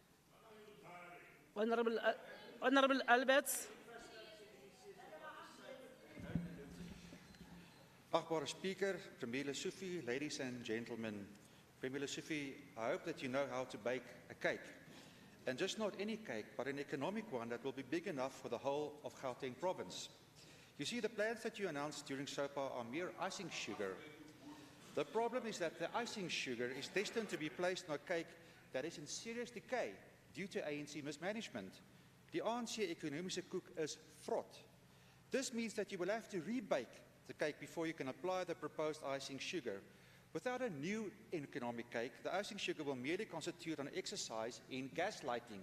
Unfortunately, that seems to be the case. Premier Lesufi, you will therefore need to take note of the following realities. First, while crime is now systemic, the implementation of face recognition, CCTV technology, drones and panic buttons will not really assist if the police service and Justice Department fail to arrest and properly prosecute perpetrators, as is the case. Then there is also the issue of privacy that the Premier has to address. Is the Premier's proposed mass surveillance plan legal at all? We need to know that. Is it constitutional? Secondly, while crime must be dealt with firmly, and the Premier has made it his apex priority, the more difficult yet bigger problem that gives rise to high crime rates is economic growth, or the lack thereof. It needs to be comprehensively addressed. Economic growth must actually be the government's rallying cry. Yet what we find is an economic plan that is solely focused on township economic development. We agree that this is very important, but this is not only part of the solution. Townships do not exist in isolation, and they will need to closely interact with the economy of the remainder of the province, given the poor policy choices and the imprudent and overlong COVID-19 lockdown by the ANC on national level. The whole province and many businesses are in dire straits. The whole provincial economy needs a holistic plan and assisted to create a new cake of prosperity. Thirdly, nothing will work without power. We note the Premier's alternative power generation and procurement plans, but given the growing historical trend of increasing load shedding over the years, the question must be posed why the ANC is only now addressing the energy issue in the province. Is that because the election is next year? The mismanagement of Eskom has now resulted in the destruction of many businesses and jobs in Gauteng. The provincial ANC government just stood and looked on as Eskom imploded without any plans of their own for years.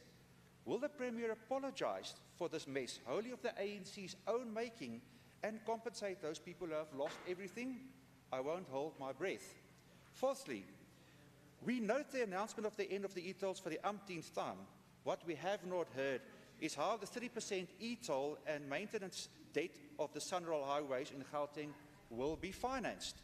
We all agree that the e-tolls had to die as it was born in sin, but the manner in which the ANC is executing the demise of the e-tolls might just come back to haunt the people of this province. Lastly, we agree that the school infrastructure is under tremendous pressure, and we do applaud the building of new schools in high-pressure areas. We, however, want the Premier to be careful when conflicts in schools arise, not to racialize those conflicts. Many conflicts arise due to learners simply not getting along because they are just children, or incidents that have been created by certain political parties. We will soon make an announcement on action regarding one such incident. Given the grave crisis Gauteng is facing, the ANC government has done too little, too late. The damage has been inflicted at great cost to the people of this province. The great fix this province needs is not going to be forthcoming from a Premier's icing on an ANC fraught cook. The only solution is not change, but improvement that can only be brought about by a new government. This time, therefore, it is time to load shed the ANC out of power in 2024. And just lastly, Member Makubela showed that the ANC lives in the past perpetually. Therefore, the voters will move on with us and leave you in the past. I thank you, Madam Chair. Honorable Ralihuku.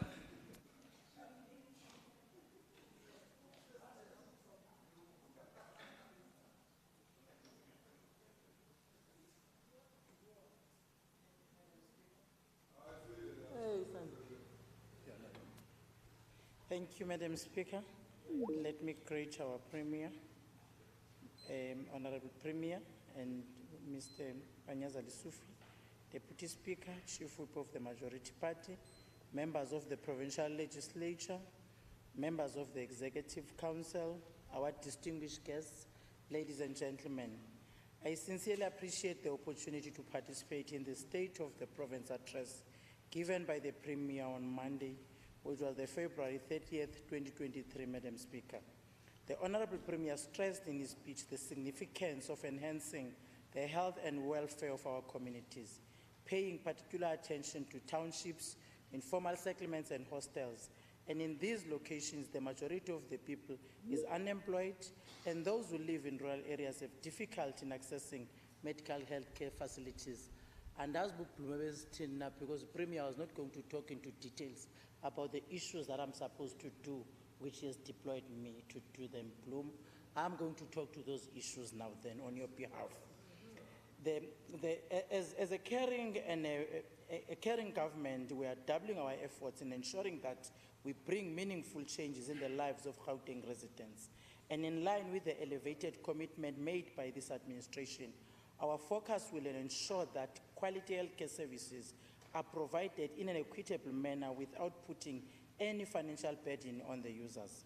Honorable members, we began rolling out an aggressive massive intervention program of taking healthcare services to the doorsteps of township, informal settlements and hostels in our communities. For example, in November 2022, we launched a wellness program campaign which is aimed at bringing positive health outcomes by increasing health literacy and encouraging healthy lifestyles. This launch was followed by a program called Taking Off Health Services to Communities, which took place this month. This program has now been integrated into the Health Department's weekly service delivery program, and they will help us to detect health conditions of Gauteng residents timelessly and ensure that early treatment is administered, thus relieving the burden of diseases on the healthcare system. Through this campaign, communities have access to a basket of services, which include HIV and TB testing, vitamin A and deworming, immunization, family planning, adherence support, which is chronic treatment, male medical circumcision, and oral health services, as well as pap smear and prostate-specific agent, which is called PSA, to examine any signs of cervical or prostate cancer to citizens. Since commencement on the program, we've taken health services to these areas such as Solsville Hostel in Tshwane, Greenacre Informal Settlement in Tshwane, Vusumuzi Hostel and Informal Settlement in Ekurhuleni, Bekesdal in Tembisa, Bekesdal Hostel, Informal Settlement in West Rand, that is there, which is a Bekesdal Hostel and Informal Settlement. Sbukeng Hostel, which is Bukotlong area Informal Settlement in Sidibeng, Tokom Goma Sports Ground and Stwetla Informal Settlement in Alexander. You can go today, Bloom, to those people. They will tell you about what this government has done and more services that they need. Out of those areas we are living, we go there with a doctor and 3 nurses, but we leave a mobile unit that is there. On day before yesterday when Premier was talking, people thought that he is lying about the issue of a mobile unit that is there. Go there, we have a team called Be Ready that is working on the ground, checking all these services that are expected to the citizens. There will therefore be no part of Gauteng that this initiative cannot reach, honorable members. Communities have embraced the TISH initiative, and we are tracking its efforts to see how the uptake of health services has changed.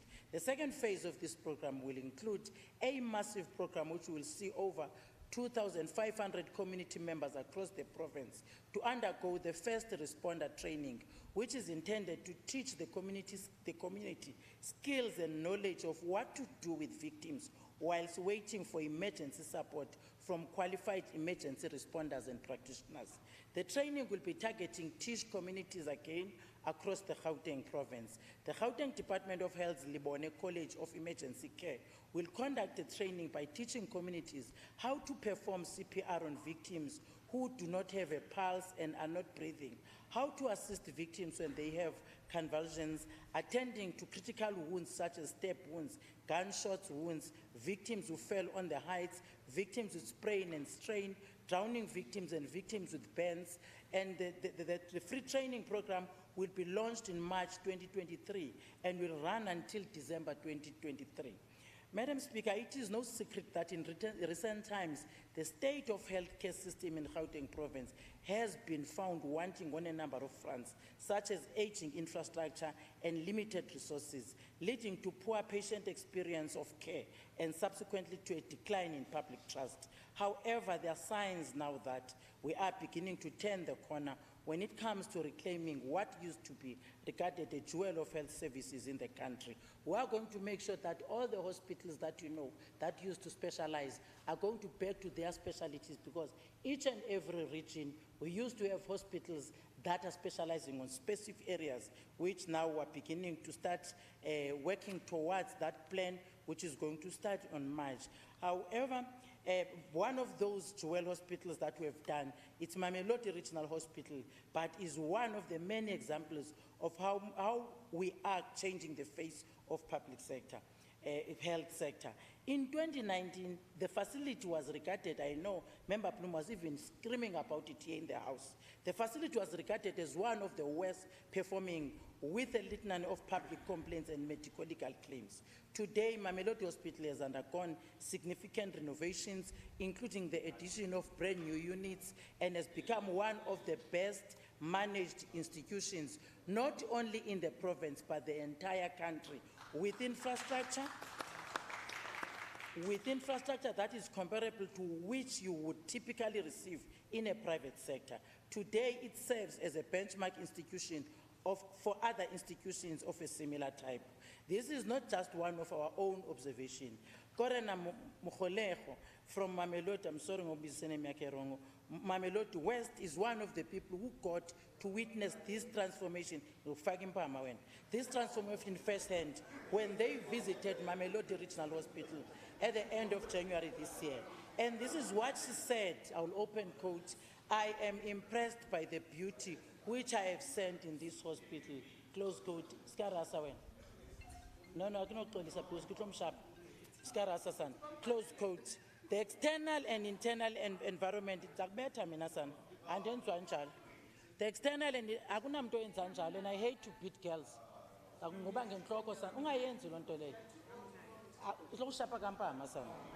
external and internal Honourable environment MEC. is clean and beautiful. Honourable The MEC, service- Madam Speaker. can you concentrate on your speech and don't instigate violence in this Thank you, Madam House? Speaker. Thank you. No, I've made a ruling, Honourable Masilela. Honourable Ralihuku, can you sit down? Can she sit down, Speaker? Thank you. Madam Speaker. You want to mention the rule first? 81. And I know that we're going to an induction, so it's fine. 89.1. Madam Speaker.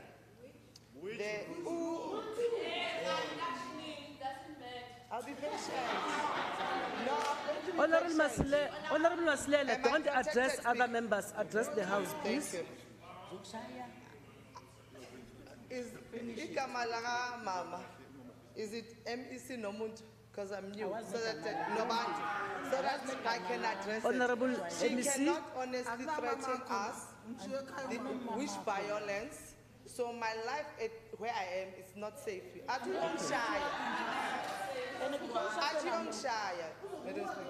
Honourable Masilela, I'm sure you might. Honourable Masilela. Honourable Masilela,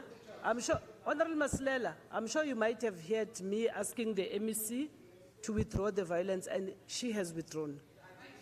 Yeah, you were not going to hear because we were busy speaking at the time when I was asking her to do that. Please, can you all listen? And let me once again request members that if we are presiding over the meeting, we are the only people that you must listen to. Please. Honourable Ralihuku? Okay. Thank you, Well, Madam Speaker. I see there's another hand this side. Can you sit down, Honourable Ralihuku? And members, remember, I also read a rule that says when a person is speaking, he or she must be allowed to speak, then you raise your hand. Don't just interject while the person is still speaking. Honourable Msimang, I'm sure you'll be the last person that I will request that you do so. Yes, ma'am. I've just been made aware that members who are joining virtually are not able to then hear the proceeding. Yeah, unfortunately, I just got that message now. No, We wait. spoke about, no. Come on. Yeah, but the problem, Honorable Msimang, I'm trying to address the matter. You are listening to other people. What I'm saying is that has been brought to my attention.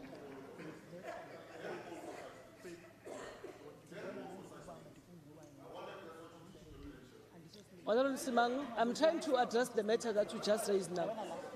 But honorable members, please.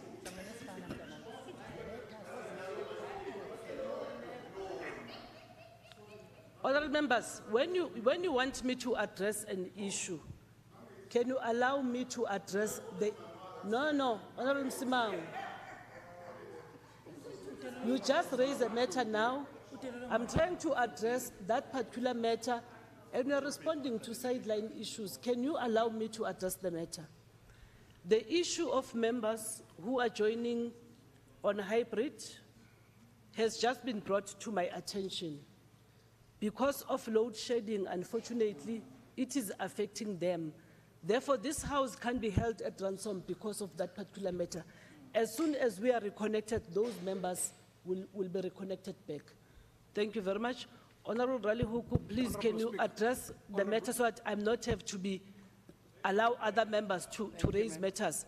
And I want to request members to say, when you want to raise a matter, please allow a member to finish his or her speech.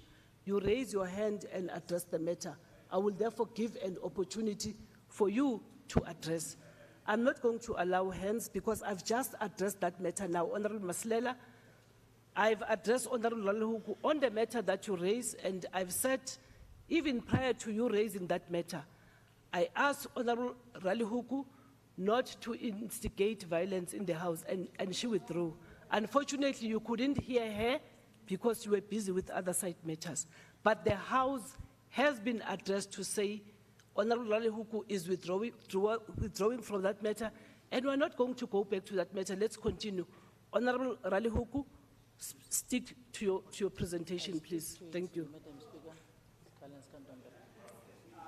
today, sorry, I hope, Madam Speaker, the team has stopped the watch. Yeah, we at that paused, time. Okay. yes. This is not just our own observation, as I've indicated, but the external and internal environment is clean and beautiful in that hospital. The service which I have received, that's what this lady is saying. The service which I have received at an eye clinic was professional. The young, energetic, and active nurse at the clinic know their work. They are well trained, close quote. People who have recently visited Chris Hani Parakwanat Academic Hospital Trauma Unit can attest again that once the rundown ward is now a state-of-art facility that is the largest unit in the country with 52 beds, making it amongst the largest trauma units in the world. This ward was transformed thanks to a partnership with the Stanley and Daphne Nkosi Foundation under the Vuka Bara campaign. The campaign is aimed at encouraging and inspire the hospital patrons to take pride in the facility and restore its legacy, given its unique contribution to the Gauteng residents, the country, and the whole South African development community. Again, Madam Speaker, if you go to Tembisa, we are opening next week, we're finalizing the issues of bedding and other things, another state of art of the ward that we've done, which is going to assist us to ease up the pressure at the casualty area in Tembisa. So, hot on the nails of the 2022 Diamond Award and international accreditation of Steve Biko Academic Hospital Stroke Unit. The facility has done us proud again by securing yet another international accreditation of metabolic and pediatric surgery awarded by International Provent Accreditation, which is about delivering excellent clinical outcomes.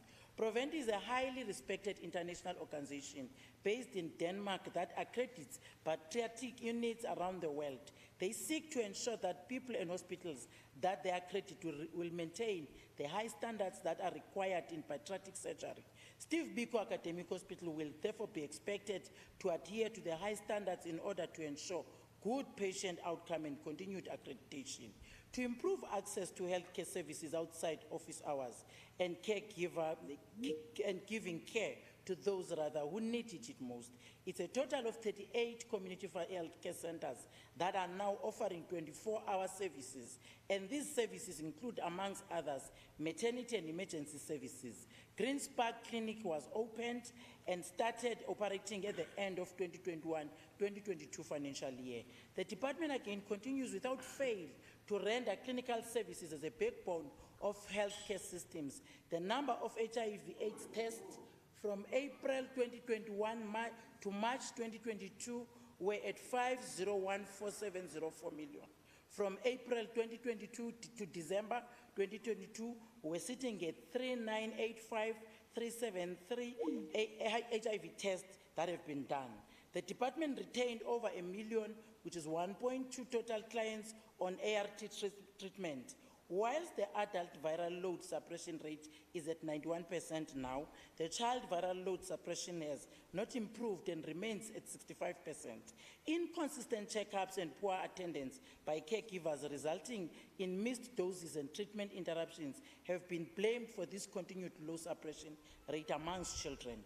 To date, significant progress has been made on distributing medication among the chronic clients. Thank you very much, Honorable Ralihuku. The time is up. Azange memo stop isikhathi sami, but it's fine. Honorable Isaka.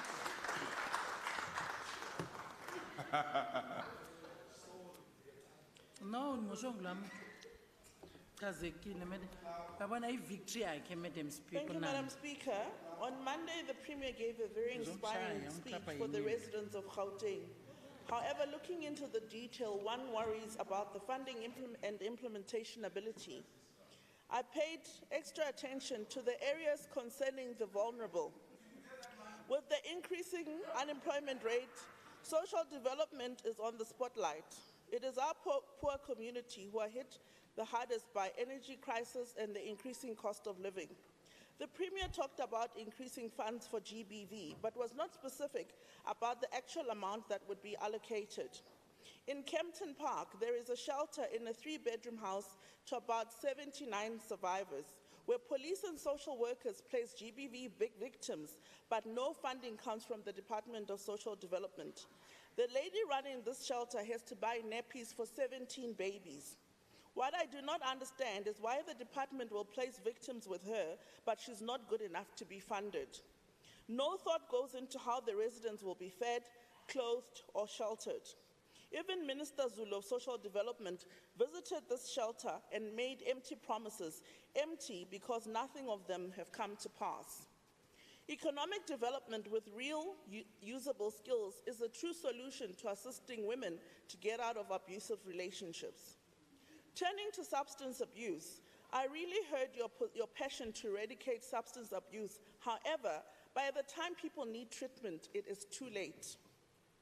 I would have loved to hear how the police will finally start arresting small drug runners and the big fishers who send them out, including increasing convictions and lowering the police corruption in this regard.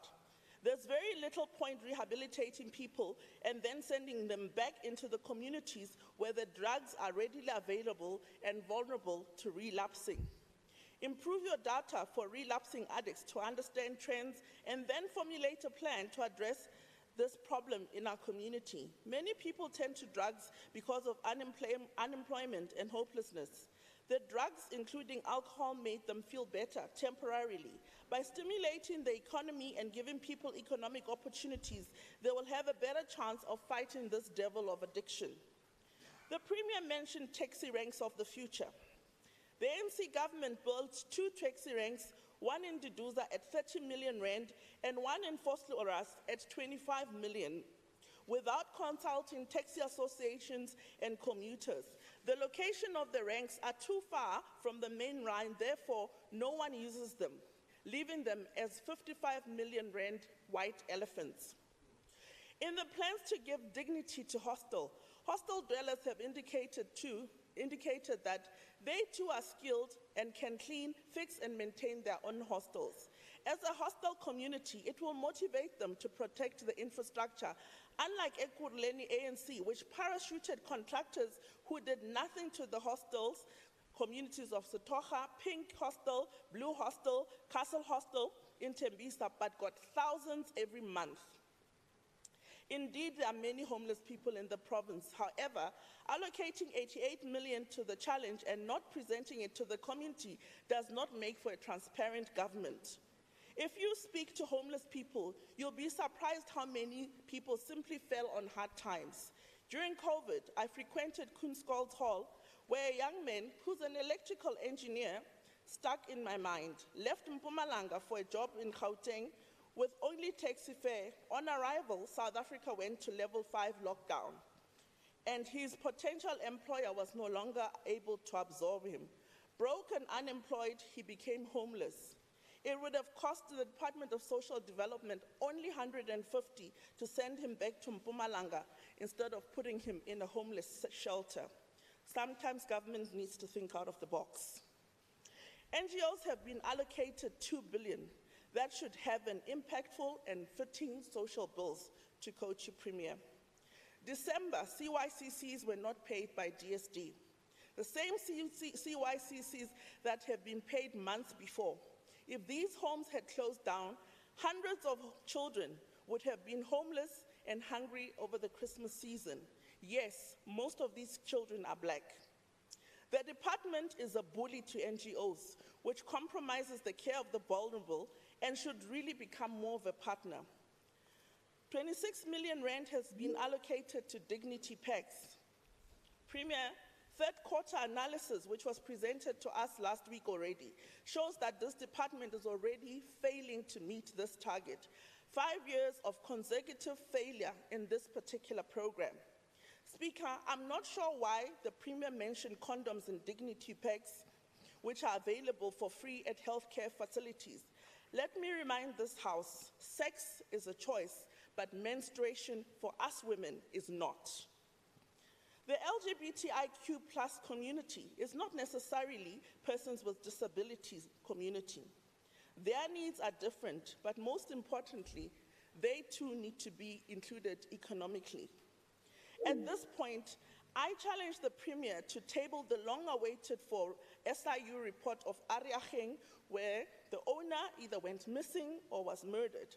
We need to get closure for the people of Gauteng. Honorable Speaker, in closing, I'd like to say, our people need a government that will stimulate the economy for jobs and businesses. This will give our people dignity. At the moment, we have a shrinking tax base supporting the increasing welfare sustain of society. This is not sustainable.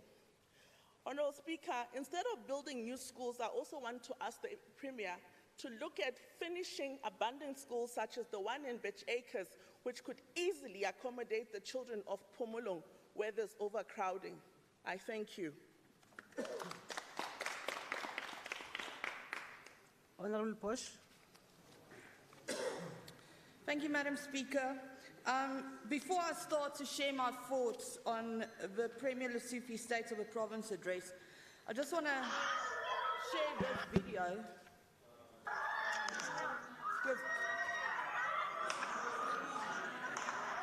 And perhaps you can't hear it, but let me then describe. Sorry, Honorable Bosch. That this video. No, whoa. Members, can I address? No, please. No, honorable members, I'm addressing this matter. Honorable Bosch, anything that must be circulated in the House must be authorized first. So what you are trying to do is not authorized. Okay, Madam Speaker, I will explain what the video is about. The video is an incident that took place earlier this week in Westbury, where you can hear gunshots and people screaming, begging for help. Another 2 people that were shot, and even this morning while we were sitting in the House, I got another message of someone that was killed in Westbury this morning. So this is the sound of videos and voice notes that I receive on a daily basis. And today we are still mourning the loss of a well-known activist in Alderode Park, Ayop Mungali, who was killed last week brutally. Hundreds of lives are lost daily due to gangsterism in areas such as Westbury, Alderode Park, Riverlea, Reiche Park and Waterfall. The residents from these areas have been crying, shouting, begging for help, yet this current government is not doing enough to help and ensure their safety. On the launch of last year's 16 Days of Activism campaign, Premier Lesufi said that he took a critical decision that from that moment, on the 25th of November, each ward, hostel and informal settlement will have a patrol car Every family will receive a panic button and that 6 new helicopters will be bought and CCTV cameras installed. So I just want to say to Member Kanyile, today, 90 days later, we can see it was indeed promises and not commitments, because there are still no panic buttons, no additional cars, no CCTV cameras that has been installed. We are tired of listening to the same promises in the SOPA speech as if it's a new strategy. In November, when I first received the news of the helicopters and panic buttons, I felt angry. I thought to myself, how dare Premier Lesufi make promises that are impractical and unachievable? How will a panic button assist our communities if there are no adequate cars or officers at police stations? How will this assist us if at least 36 police stations in Gauteng do not have working telephone lines? Police vehicles are still stuck in state garages for up to 400 days before they are repaired. How will these panic buttons help the residents of Zitubeni who have been without a police station that's standing locked up without any resources since 2019's election campaign?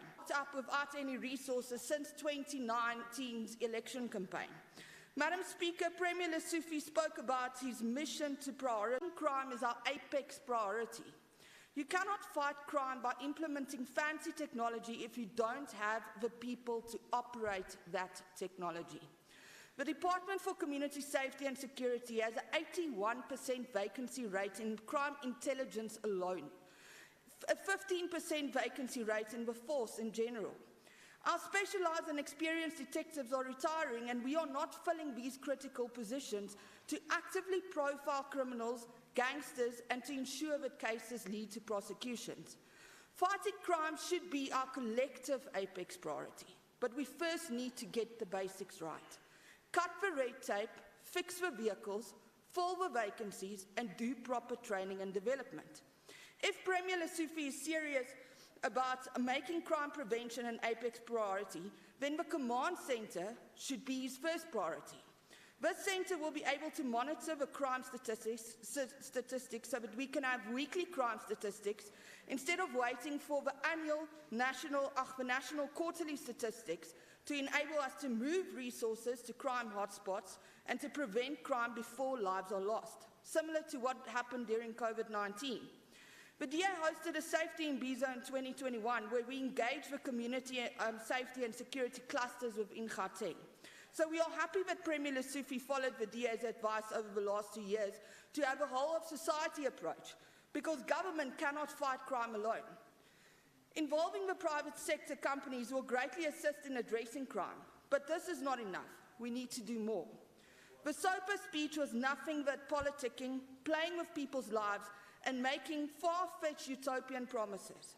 When the DA takes over next year, we will not make promises of panic buttons, but we will focus on changing the culture within the department. We will lobby the national government to adopt the DA's proposal to decentralise SAPS and give executive powers to the provincial commissioners and station commanders. We aim to prioritise the intake of additional specialist officers and ensure their training, particularly for investigative and firearm training. We will institute an effective and semi-independent drug-busting force to target the gangs and drug-related crimes in drug war zone communities.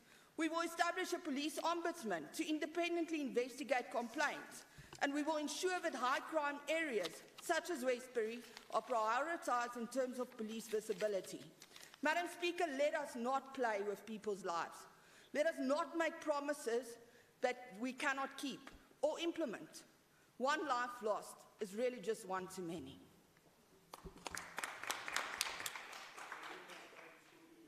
I am aware that Honourable Dlamini is still having a challenge in terms of connectivity. I will jump him for the time being and allow Honourable Mutara. Honourable Mutara.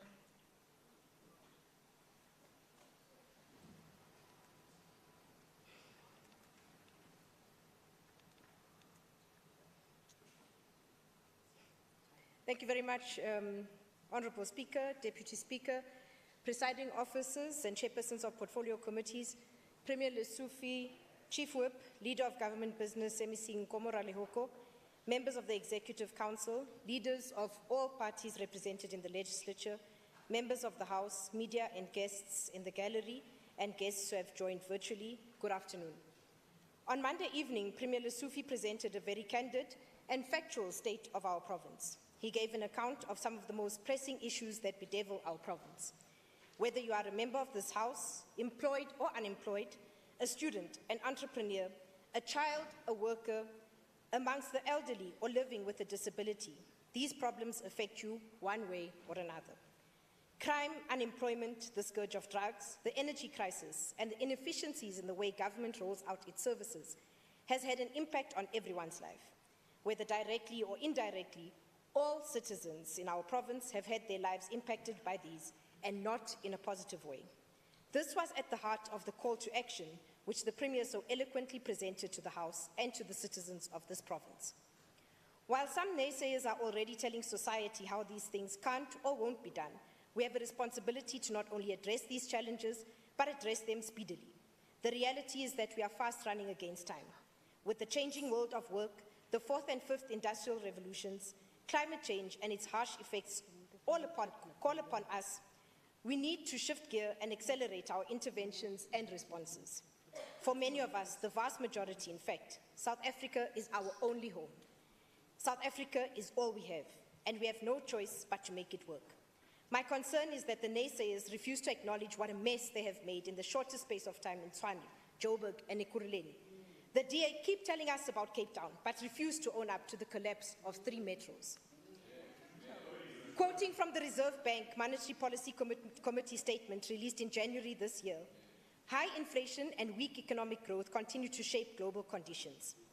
The statement went on to expand on global factors contributing to the various stresses we face, including the war in Ukraine, low growth prospects in the USA, and modest growth in China. But what is telling is the projected GDP growth of only 0.3% for 2023 for South Africa.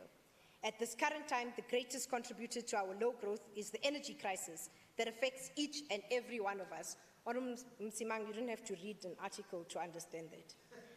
So how have we responded?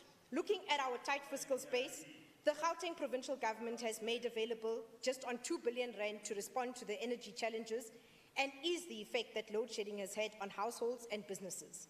We have a responsibility to ensure that government services are delivered uninterrupted, and our response plan includes ensuring that schooling and health care are not adversely affected. We are hopeful that our modest interventions will go a long way in easing the burden that load shedding has brought upon us. We would have hoped to do more, but with the limited resources and the ever-increasing pressures on our priorities, we have done the best we can directly and will now call upon the private sector to get on board to contribute to the interventions and responses to the energy crisis. TIDA, or the Township Economic Development Act, passed last year by this House, unanimously supported, has now got to be implemented. From the act on paper now to the streets of our townships, it is our priority both as provincial government and in particular the Department of Economic Development, who are now charged with the rollout and the implementation thereof. To this end, we are hard at work doing just that. What have we done? To date, through partners, we have refurbished and improved 2,225 retail stores, commonly known as spaza shops. Not only have we provided financial support, but importantly, non-financial support, which contributes to the successful lifespan of any business. These retail stores can be found in all and every township in our province, from Mamelodi to Katlehong, from Sebokeng to Alex, from Tembisa to Mohlakeng. We will ensure this program reaches as many recipients as possible in the shortest space of time. The taxi industry can easily be described as the backbone and heartbeat of the workforce in Gauteng, moving thousands and thousands of commuters daily from work to home, to school, to seeking employment, to those accessing government services such as health and other social services. There are more residents than not who rely on this service every day. Our focus and aim is to assist and intervene in the industry in a way that ensures the industry provides its services in an uninterrupted manner. Not only is the industry a service to the community, it is also the main or only source of income for owners. Undue interruptions in operations hamper the owners' ability to make a living and sustain themselves and their families, and ultimately contribute to the economy in a positive way. Acknowledging the contribution that the taxi industry contributes to lives and livelihoods, workers, businesses, and jobs, the TIDA allows us to designate taxi economic hubs, which will bring together retail and service businesses to directly service the sector in a safe, affordable, and timeless manner. The industry will own and manage these businesses, and they will be given an opportunity to grow and expand beyond the borders of the township. Honorable Msimang says nothing to date has happened in relation to the implementation of TIDA. This is untrue and a deliberate attempt to misrepresent facts. But I understand, Honorable Msimang, you are on script, playing your part very well, I must say. But I sympathize with your plight because in the DA, you can be forced to resign at midnight. So let me do what I have to do and set the record straight. No industrial parks, you say? Wrong. The Shamdo Automotive Hub was officially opened on the 27th of October last year. An automotive hub which houses panel beaters, motor electricians, motor mechanics, bodyworks, and parts businesses to service the automotive sector in the Western Corridor. No manufacturers, you said. Wrong again, Honorable Msimang. Did you know that incubated at the AIDC are manufacturers linked to the Tshwane SEZ, manufacturing components and suppliers to the Ford Motor Company? Let me just refer to one amongst them, Sipho Bati, owner of Bati Automotive Component Supplies, currently manufacturing bumpers and spray painting grills and components for vehicles. He will be graduating from the incubation program and continue in Pretoria North, where he will be supported for business by MSSL, a multinational that manufactures, assembles, and paints plastic injection molded interior and exterior parts for automobiles. Did you know Maneli Pets, located at 21 Imvubu Road in Sebenza, Ekurhuleni, is an industrialist of note, a young black duo who, in a 3,300 square meter facility, the only SQF-approved pet food and treat manufacturing facility in Africa, manufacture pet treats ranging from ostrich, venison, beef, and lamb, even crocodile treats, and are successfully exporting their products to the USA, UK, Europe, Hong Kong, and Singapore. Honorable Msimang, you will do your pets a huge favor if you just pass by Sebenza and pick up a treat or two. Do let us know how they respond. I've just given you 3 examples: small businesses, a medium enterprise, and a mega enterprise, all supported by provincial and national government, all black-owned, all industrialists, contributing positively to the GDP, to the tax base, to employment, to those residing in townships, to the overall economic activity in this province. Honorable Msimang, you have not been the mayor for some time now, so you have time on your hands. Please do yourself a favor and just pass by these businesses. If for nothing else, just expose yourself to the truth.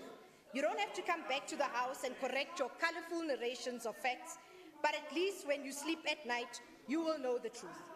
We have no choice but to heed the call of the Premier, a call to action, a call to get down to work.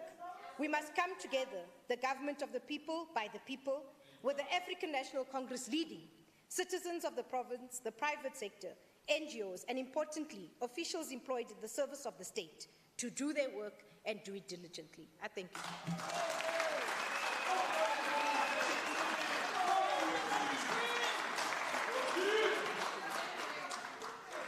Honorable Ramulifo.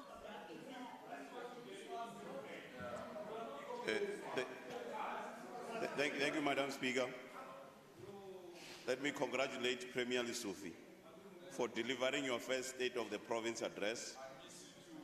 It seems you will only have 2 opportunities this year and next year before May and provincial elections.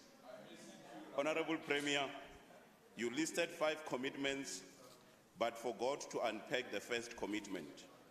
And you also failed to indicate how your government will create employment opportunities for its residents.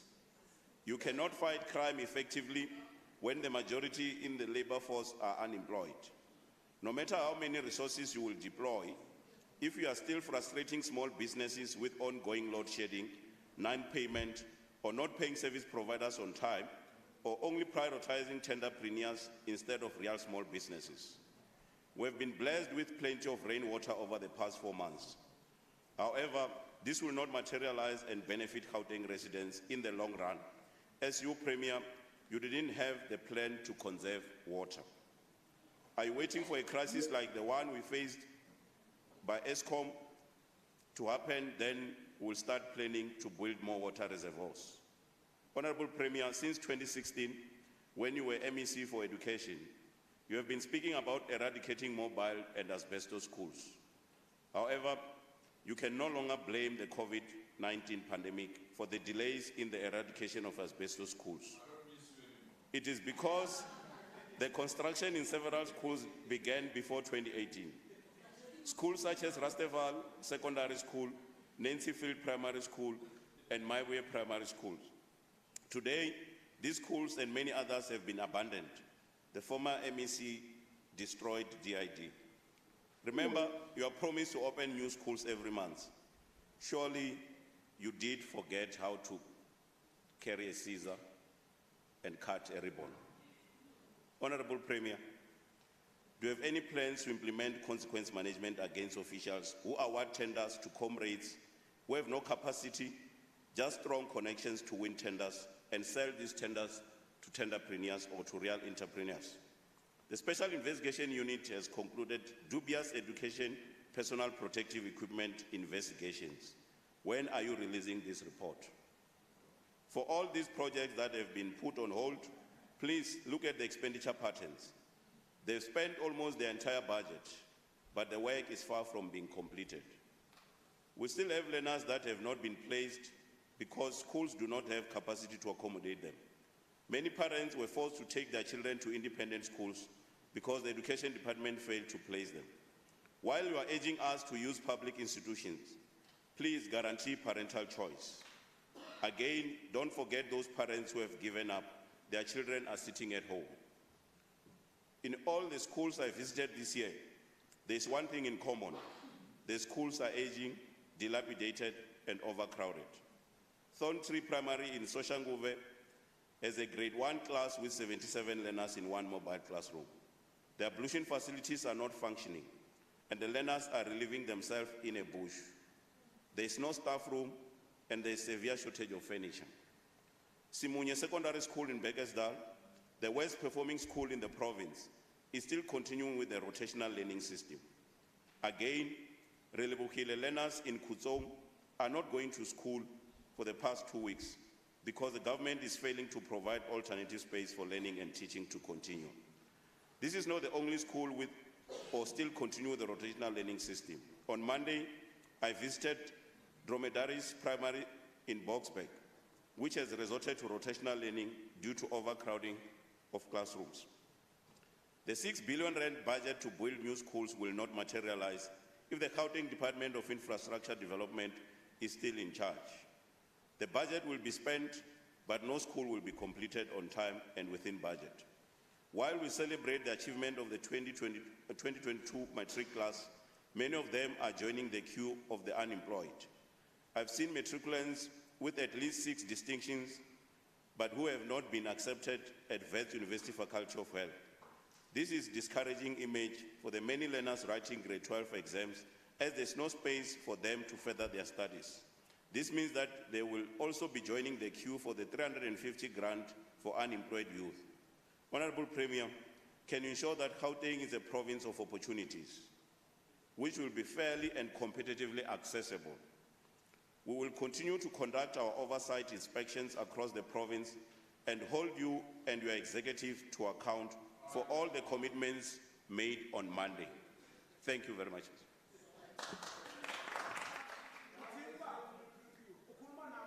Honorable Adams. Thank you, Honorable Speaker. Honorable Premier, let me start by giving you a word before I get into the debate. Micah 6 verse 8 says, "He has shown you, O mortal, what is good. And what does the Lord require of you? To act justly and to love mercy and to walk humbly with your God." I leave you with that word, Honorable Premier. Honorable Speaker, Honorable Deputy Speaker, Honorable Members, people of Gauteng, I want to concur with you, Honorable Premier, when you started off your SOPA address by saying, I would not deliver the State of the Province address as our people have lost confidence in what we say. You go on further to say that they think we talk much and do less. Such honesty and frankness must be applauded. I must also say that your SOPA was on point, touching all the right challenges that we are facing as citizens of Gauteng, barring a few that I think should also been highlighted and mentioned, which I will speak about. The ACDP, Honorable Premier, welcomes your bold step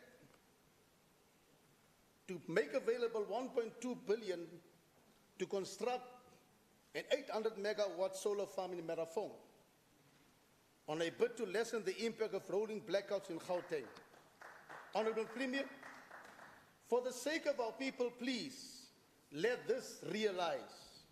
We say any initiative like Merafong using environmentally friendly electricity generation rather than the coal-fired process should be welcomed. This, Honorable Premier, is on condition the project can be delivered within budget and meeting the time frame, and let me stress, without being tainted by corruption.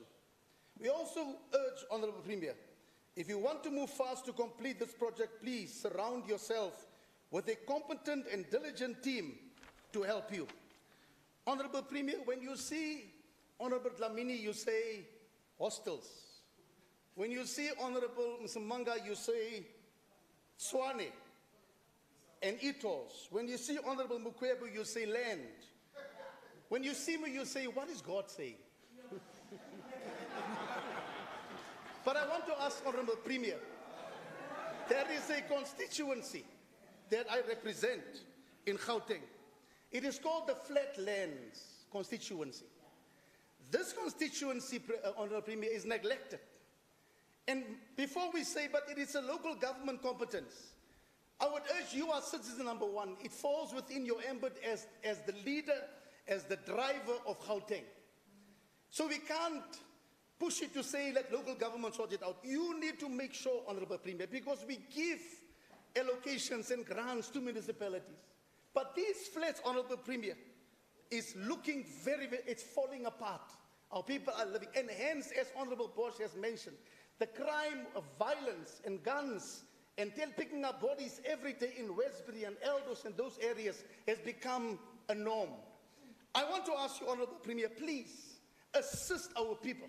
Make sure that under your tenure, in the next few months, for this year, let there be a change. I thank you. Thank you, Honorable Speaker.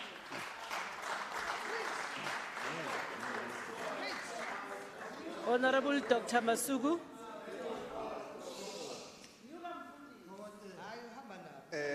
Madam Speaker, the Premier of Gauteng, Premier Panyaza Lesufi, Chief Whip of the ruling party, honorable members of the Gauteng Provincial Legislature, distinguished guests, citizens of Gauteng. On the 20th of February 2023, the Premier of Gauteng delivered the State of the Province address, where several lofty ideas and commitments were made, summing up the extensive work done by the Gauteng government in the last 4 months since he took office. During the address, the Premier spoke to the ugly past of the South African police, who brutally maimed and killed the innocent, which they were obligated to protect. A special mention was made of Sis Emma Satekhe, who 39 years ago was killed by apartheid police inside a schoolyard in Atteridgeville in Tshwane. The year was 1984, the 13th of February. The Premier made a call that Emma's death and many other young people killed by the apartheid police should not be in vain. In 2024, South Africa will be celebrating 30 years of political freedom, which laid a strong foundation for the attainment of economic freedom in our lifetime.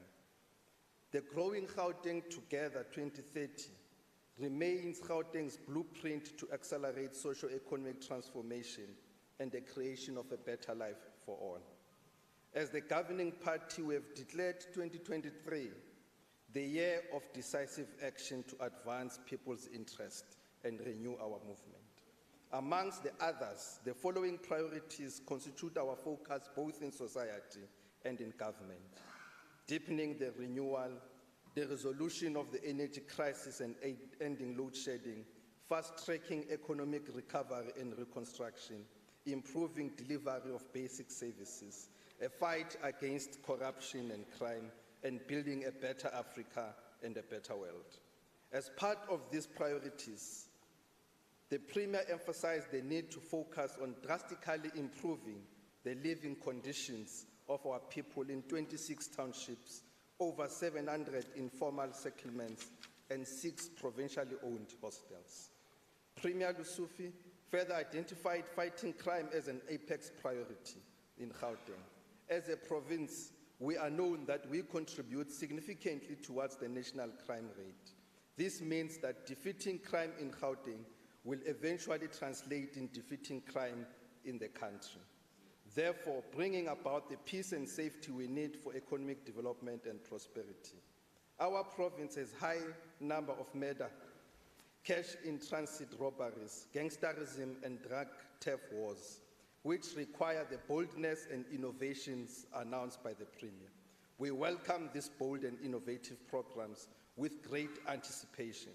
Despite the feeble voices of critics and skeptics, we are confident that the ANC-led government will execute the programs with seriousness and a mindset of decisive action to advance people's interest. The seriousness of our government is demonstrated by the increase in the budget of the Department of Community Safety, from a mere 700 million to around 8 billion. Working together with our communities and the private sector, these resources will go a long way in addressing the scourge of crime and lawlessness. We also welcome the commitment demonstrated by the private security sector and our communities, which are organized in form of community police forums, neighborhood watches, and patrollers, who are already part of the very successful provincial Ukaimulao joint operation, through which we see the provision of these essential resources, such as drones already, helicopters, biometric identifiers, both fingerprint and face recognition, car registration trackers, including human personnel, which at the current moment stands at around 10,000 security officers. All these resources were showcased during the recent e-policing summit held on the 18th February 2023 in Nordgeser in Soweto. Originally conceptualized in Gauteng, the model of Ukaimulao joint operation will soon be a model of South Africa as a whole. Once more, this shows the undying, innovative spirit of Gauteng that says it starts here. Strengthening coordination and partnership through the establishment of Provincial Integrated Command Center is necessary and is welcome. And it's about time it gets implemented without delay. The center will bring all law enforcement under one roof, and it will be under a single command leadership structure. We welcome the spirit of growing Gauteng together in action. Many in the opposition benches will want us to believe that fighting crime is an exclusive task of police and government. Nothing can be further from the truth. Many agree that there's no definition or manifestation of crime. However, in general, everyone agrees that crime is an unlawful act which is punishable by authority or the criminal justice. But it is also true that crime can be punishable through other social systems, such as the church and traditional court systems. Fighting crime and crime prevention requires communities to get involved by organizing themselves in form of community police forums, neighborhood watches, and patrollers. We want all citizens to be active informers, to be izimpimpi, to be part of the crime intelligence structures, to identify actively and flush out criminals in our communities. We welcome the employment of 6,000 crime prevention warders who are young, fit, and agile. to add numbers on the ground, covering all wards in the province. This will improve sector policing, which has proved to be successful in the past. As we innovate and introduce new ideas and methods, we should not abandon what has worked in the past. We also welcome the procurement of 400 patrol and police vehicles, which we wish to see in all the wards patrolling. We further welcome the utilization of all available CCTV cameras through the networks that exist like Vuma 10. This will make it difficult for anyone to commit crime or for criminals to hide in our province. The introduction of e-panic buttons through applications will ensure that we have a rapid response by police or private security or even patrollers who are nearby. This was demonstrated, unfortunately, when other members of the opposition were not there, that how it will work. Surely, at some point, we will get the opportunity to demonstrate. We welcome and applaud the plans to procure drones and helicopters, which already have been procured in some instances, particularly the two that are already in the hangar. We also make sure that this availability of drones and helicopters will enhance rapid response and the coverage of every inch of the province. All the above commitments and undertakings represent a new way of doing things by embracing the opportunities of the fourth industrial revolution. Skeptics and critics will continue to make noise as we continue to transform the methods of fighting and preventing crime in the 21st century. Do not be distracted by the feeble noise, Honorable Premier. As legislators, we need to strengthen these efforts of crime fighting and crime prevention by formulating laws, bylaws, and regulations that will enable successful implementation. That answers your question, Member Alberts, on how the POPI Act and the usage of CCTV will be done. As the legislature, we need to play a role to make sure that we enable and pass such regulations. We also need to make sure that we move and make Gauteng a global city region and support the move to make Gauteng a cashless province, and also introducing laws and regulations on alcohol trading and usage, and even advertising. This will be important as alcohol continues to drive crime in our province. And this will also help in decreasing the massive burden on our public health system. In conclusion, Honorable Speaker, we have a message to the skeptics and critics. Sometimes skepticism and criticism add value to debate and solutions and progress. However, at times, skepticism and criticism can be used to mask age-old prejudices, which in the context of South Africa often come with racist undertones. We know this type of critics and skeptics, and they know that we know. In conclusion, I would like to paraphrase the famous words of former President Thabo Mbeki in his famous speech, I'm an African, which says, the SOPA commitments and undertakings done today in this small corner of a great country that will contribute so decisively to the development and the evolution of fighting crime and crime prevention, says that Gauteng reaffirms that she is going to continue her rise from the ashes of crime. Whatever the setbacks of the moment, nothing can stop us now.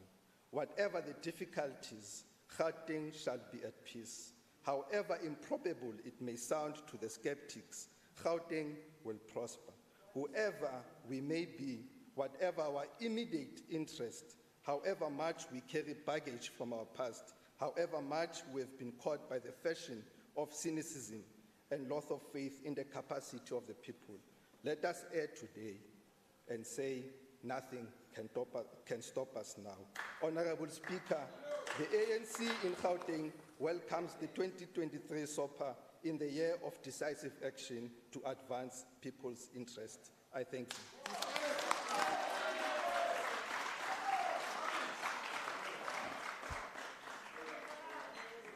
Honorable Makwala, let me remind members again that that is his maiden speech. Please don't disrupt. Thank you, Honorable Speaker.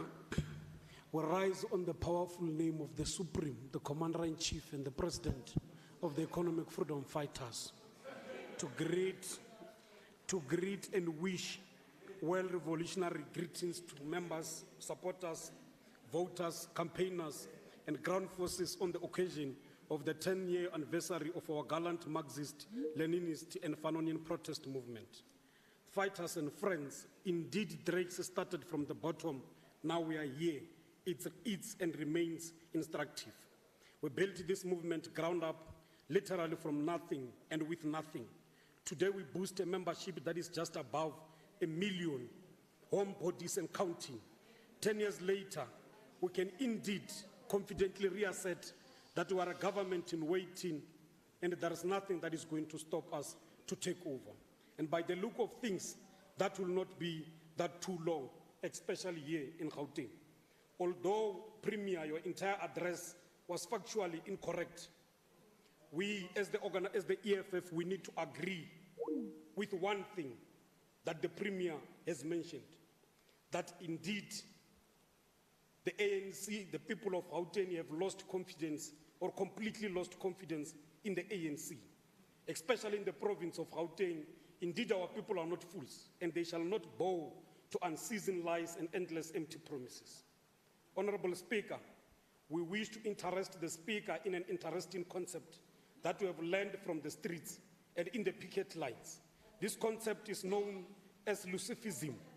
Unlike other isms, Lusufism does not hold any theoretical nor ideological depth. Basically, a Lusufist is someone who has mastered the art of pretending as if they are doing something when they are actually doing nothing. It is the submission of the EFF that the state of the province has delivered by the Premier. It's nothing but a practical enactment of Lesufism.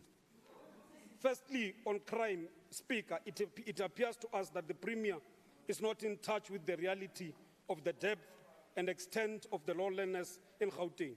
He says that the crime fighting budget will be increased from 750 million to what he calls multi-billion in the next 3 years.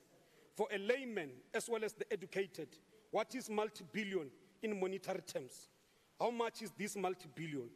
This ambiguity, Honorable Speaker, it's another manifestation of Lesufism, that it presents itself as a planning ahead by making for a 3 years projection when it knows for a fact that is left with a mere 18 months in government. Speaker, the e-panic button as a weapon to fight the rampant crime in the province is not a well-thought-out plan. As the EFF would not believe the Gauteng Provincial Government will be able to arm the more than 15 million residents of Gauteng with this button.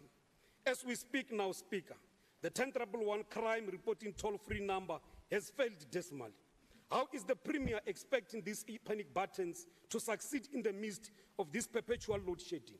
Saying these buttons will be linked to the law enforcement agencies and CCTVs, it's a pipe dream because the very same 1011 crime reporting toll-free number is linked to the law enforcement agencies. What difference will these panic buttons do to make law enforcement agencies to respond in time? These e-panic buttons, Speaker, will surely land in the hands of the very same criminals that the Premier is trying to fight. The criminals are always one step ahead. They will use these buttons to lure our poor and unsuspecting police officers to their slaughterhouses, disarm and kill them. This we do not want to see happening in our province. Honorable Speaker, the state-of-the-art drones that will be equipped with technology to capture the direction of the bullets and where they come from, it's an issue for another day. We have never heard of such. Even in the most advanced countries in the world, it sounds like a dream and a Lesufism in its own. Madam Speaker, the EFF is mightily convinced that the ANC has lost confidence in its own law enforcement agencies, especially the South African Police Service.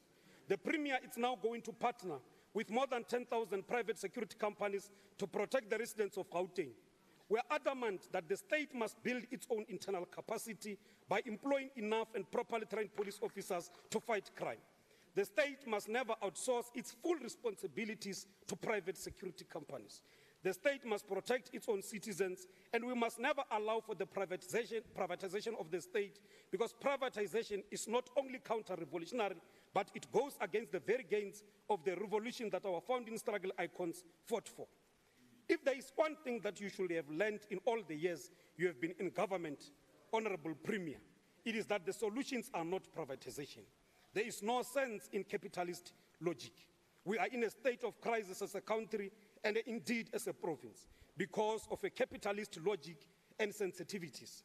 The EFF firmly rejects the move to privatize of provincial safety and security. Honorable Speaker, the Gauteng Township Economic Development Act was passed in March 2022. It is now 11 months since the act was passed. The Gauteng municipalities had 6 months to pass bylaws to implement this act. The Premier failed dismally to report how many municipalities have already passed by these bylaws to implement the act. It's true, it's a Lesufi style. He probably does not know and does not have a clue at all. The EFF wants to see the 34 billion goods and services budget to support the township initiatives and also benefit those small and medium businesses that have moved their premises into the city centers. We do this with the appreciation that there is no economic argument here, because it is a well-known fact that the townships were created as a source of cheap and easily disposable labor for the former regime. Therefore, spending money purely on township businesses does not solve the ownership patterns or black problems. Honorable Speaker, the unemployment is a ticking time bomb in this province. According to the Gauteng City Region Observatory survey, the level of satisfaction amongst the residents of Gauteng is at its lowest. This is the real state of the province. According to Stats South Africa's latest quarterly labor force survey, unemployment in Gauteng has increased by 2.3%. Unemployment in Gauteng currently stands at 33.7%, and the expanded definition of unemployment is at 39%. The Premier and his ANC-led administration failed to give clear, concrete commitments on how unemployment will be reduced. Honorable Speaker, the EFF has been saying for the past 9 years that the only solution to the ever-increasing crisis of unemployment in Gauteng and South Africa will be for the state to create a conducive economic environment that will enable for the establishment of a massive protected industrial development that will create millions of sustainable jobs. The part-time jobs that are created during projects and finish upon completion of such projects cannot solve unemployment in our province. This is a modern-day slavery. Speaker, we want to believe that 152,000 young people who will be employed by this provincial government will not be in the EPWP temporary employment, as the Premier outlined in his SOPA speech. Young people need permanent employment that will bring their dignity back and not depend on stipends and handouts. When will they start their own families if they are forever dependent on stipends, which does not even constitute a minimum wage? Speaker and Premier, your fixation on matric results are as a test of the success of basic education. It is purely misguided. 12 years ago, more than 125,000 learners started grade 1 nationally. 12 years later, in 2002, 920,000 wrote their matrics. You should be more concerned about what happened to the remaining 330,000 learners who did not sit for their grade 12 examination. Yes. Instead, Premier, you come here and showboat about your 84.4% that Gauteng has achieved. Shame on you. 300,000 black learners in this country cannot be accounted for. The dropout rate remains high, and the majority of the youth that have been left out in the past 12 years cannot be accounted for. Premier, your establishment of a 24-hour anti-land invasion technical unit, it's an insult to the Africans who have been violently dispossessed of their land. This is a counter-revolutionary, and we do not trust that you are indeed a student of the Lion of the Midlands or Dala Herigwala. For you to come here and speak that you are going to establish a 24-hour anti-land invasion tactical unit, it's an insult not only to the Africans but also to us as the organization, and we are going to respond peacefully on that. We dare say in Premier that it's emblematic of the proto-fascist, sadist, self-hating and anti-black ANC of the post-1994 dispensation. Your government is unable to close potholes and keep the lights on, yet you are about to spend money to violently apprehend landless black people. Time up. Time up. Time up. There's 13 seconds to speak. There's 13 seconds to speak. 13 seconds. No. Did you hear the alarm? There was 13 seconds. But you heard the alarm.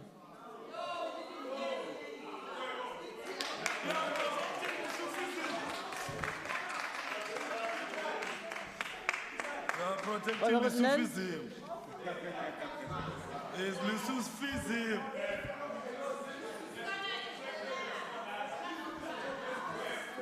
Members of the public, we are just a guest.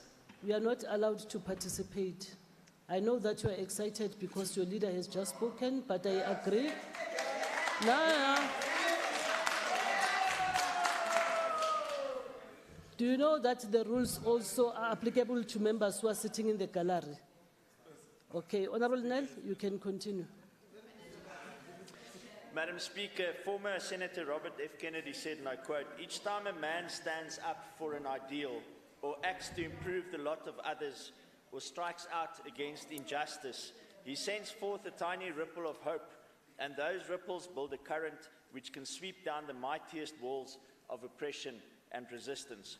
This is exactly what our province and country needs right now. Hope that converts into action. Action that brings about relief for the poor, jobs for the unemployed, justice for the victims of crime, restitution for those shortchanged by corruption, and quality, consistent services that grows businesses and uplifts community.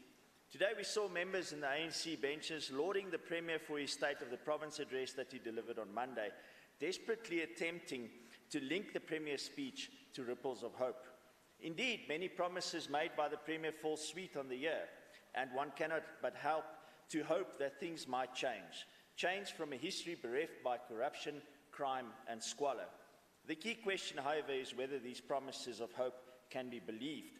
Will we see action emanating from paper, or will we just hear all these promises again next year when we sit here?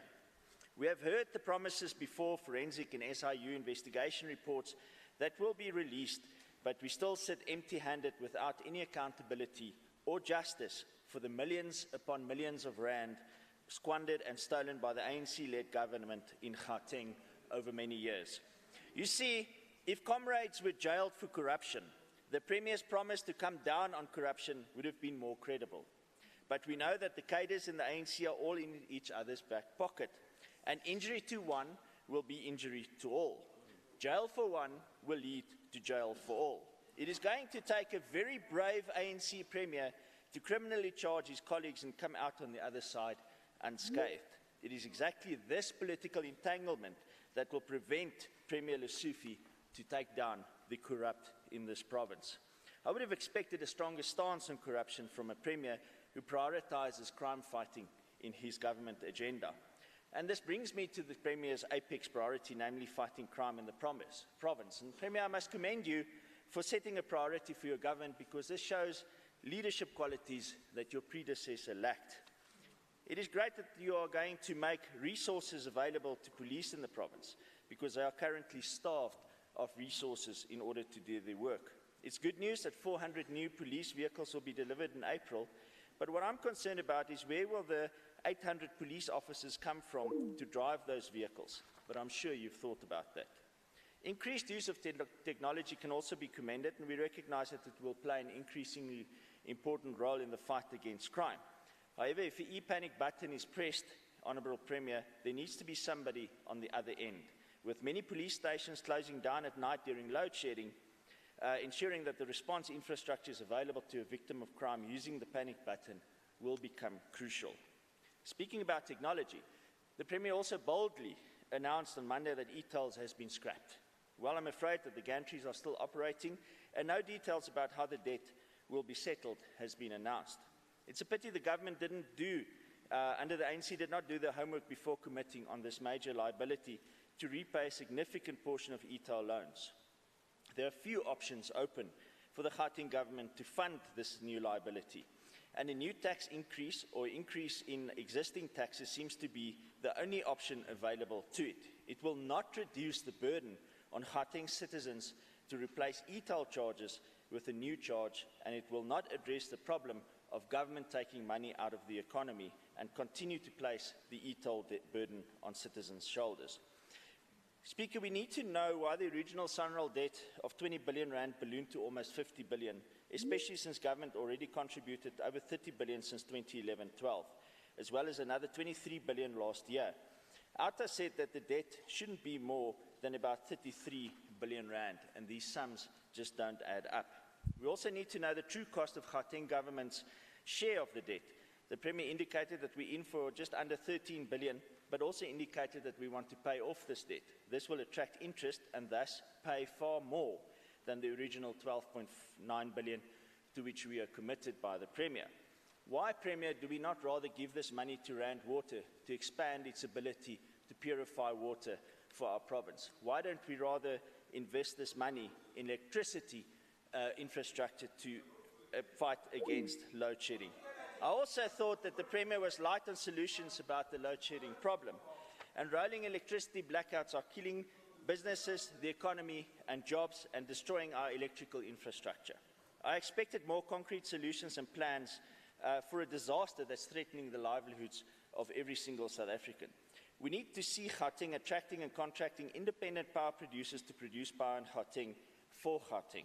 We need to see incentives for businesses and households that generate surplus energy capacity by buying their excess electricity from them. We also need more tax incentives to encourage private investment in energy generation, in addition to those measures announced by the Minister of Finance yesterday. While he was making his promises, I thought at times that I'm listening to a DA Premier, as many of the solutions that he put on the table originated from DA policy. But you see, therein lies the problem. Although we like many of the solutions offered, we know that the ANC does not believe in these solutions because they don't align with the ideological framework. There is a trickle of hope developing into a current of change that will bring freedom from corruption, freedom from crime, freedom from poverty, and freedom from blackouts in this province. That current is becoming stronger by the day, and it is a blue current. I'm proud to stand here today and declare that the Democratic Alliance has progressed significantly in its preparations to take over government from the ANC in 2024. A DA government in Gauteng will root out corruption, reduce crime, create jobs, and invest in the restoration of service delivery. We will bring about the end of load shedding through initiatives that will bring competition in the electricity generation industry and guarantee consistent supply at competitive prices. We will reduce crime by starting with introducing minimum standards in all our police stations that will always be open, always have vehicles, always have trained officers, and always be the pride of their communities. We will create an environment where our economy can grow and create jobs without unnecessary regulatory shackles in a free economy characterized by competition and healthy social conscience in order to ensure a safety net for the poor. We will invest in the safety, maintenance and construction of electricity, water, sewage and road infrastructure to ensure the dignity of all our citizens, to make it possible for businesses to flourish and for Gauteng to become an attractive investment destination once again. Speaker, as I end, I hope can only realize through a current of change. That current of change is starting to rage through Gauteng, and in 2024, it will sweep the failing ANC state out of a Gauteng provincial government to replace it with a DA government that truly cares for its citizens. Thank you.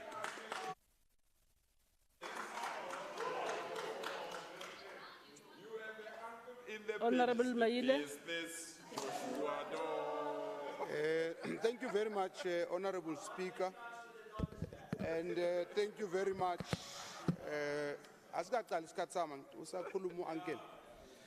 Thank you very much, Honorable Speaker, Honorable Premier, colleagues in the Executive, Chief Whip of the governing party, and all the members of the House, including the new members. You know, Honorable Speaker, the Chief Whip was instructing me that I must read my speech, Premier. But there's a lot of things to be responded to. So I want to submit my speech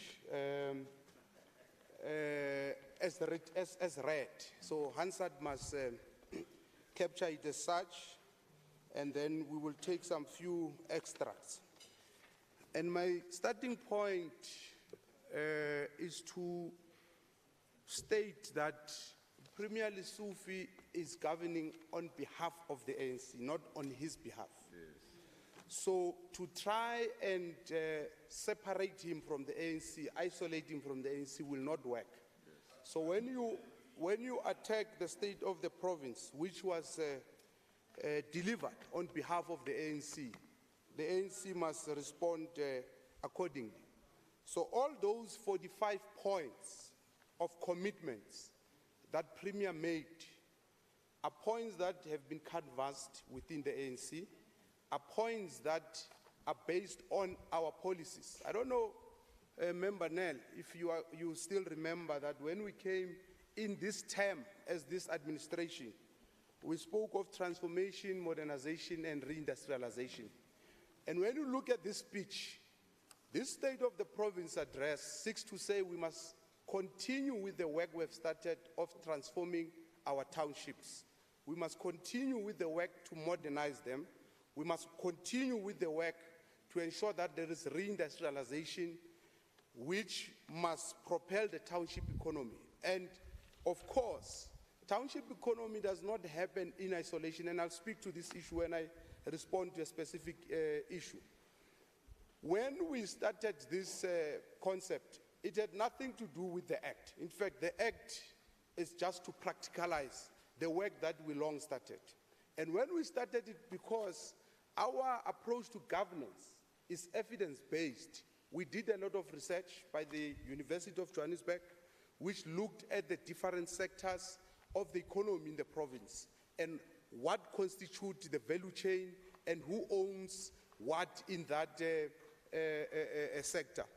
And the study was shocking because it was saying between at least 70% of every sector is owned by monopolies, and the 30% is just scattered around. You can't. So that's the study we did with the University of Joburg.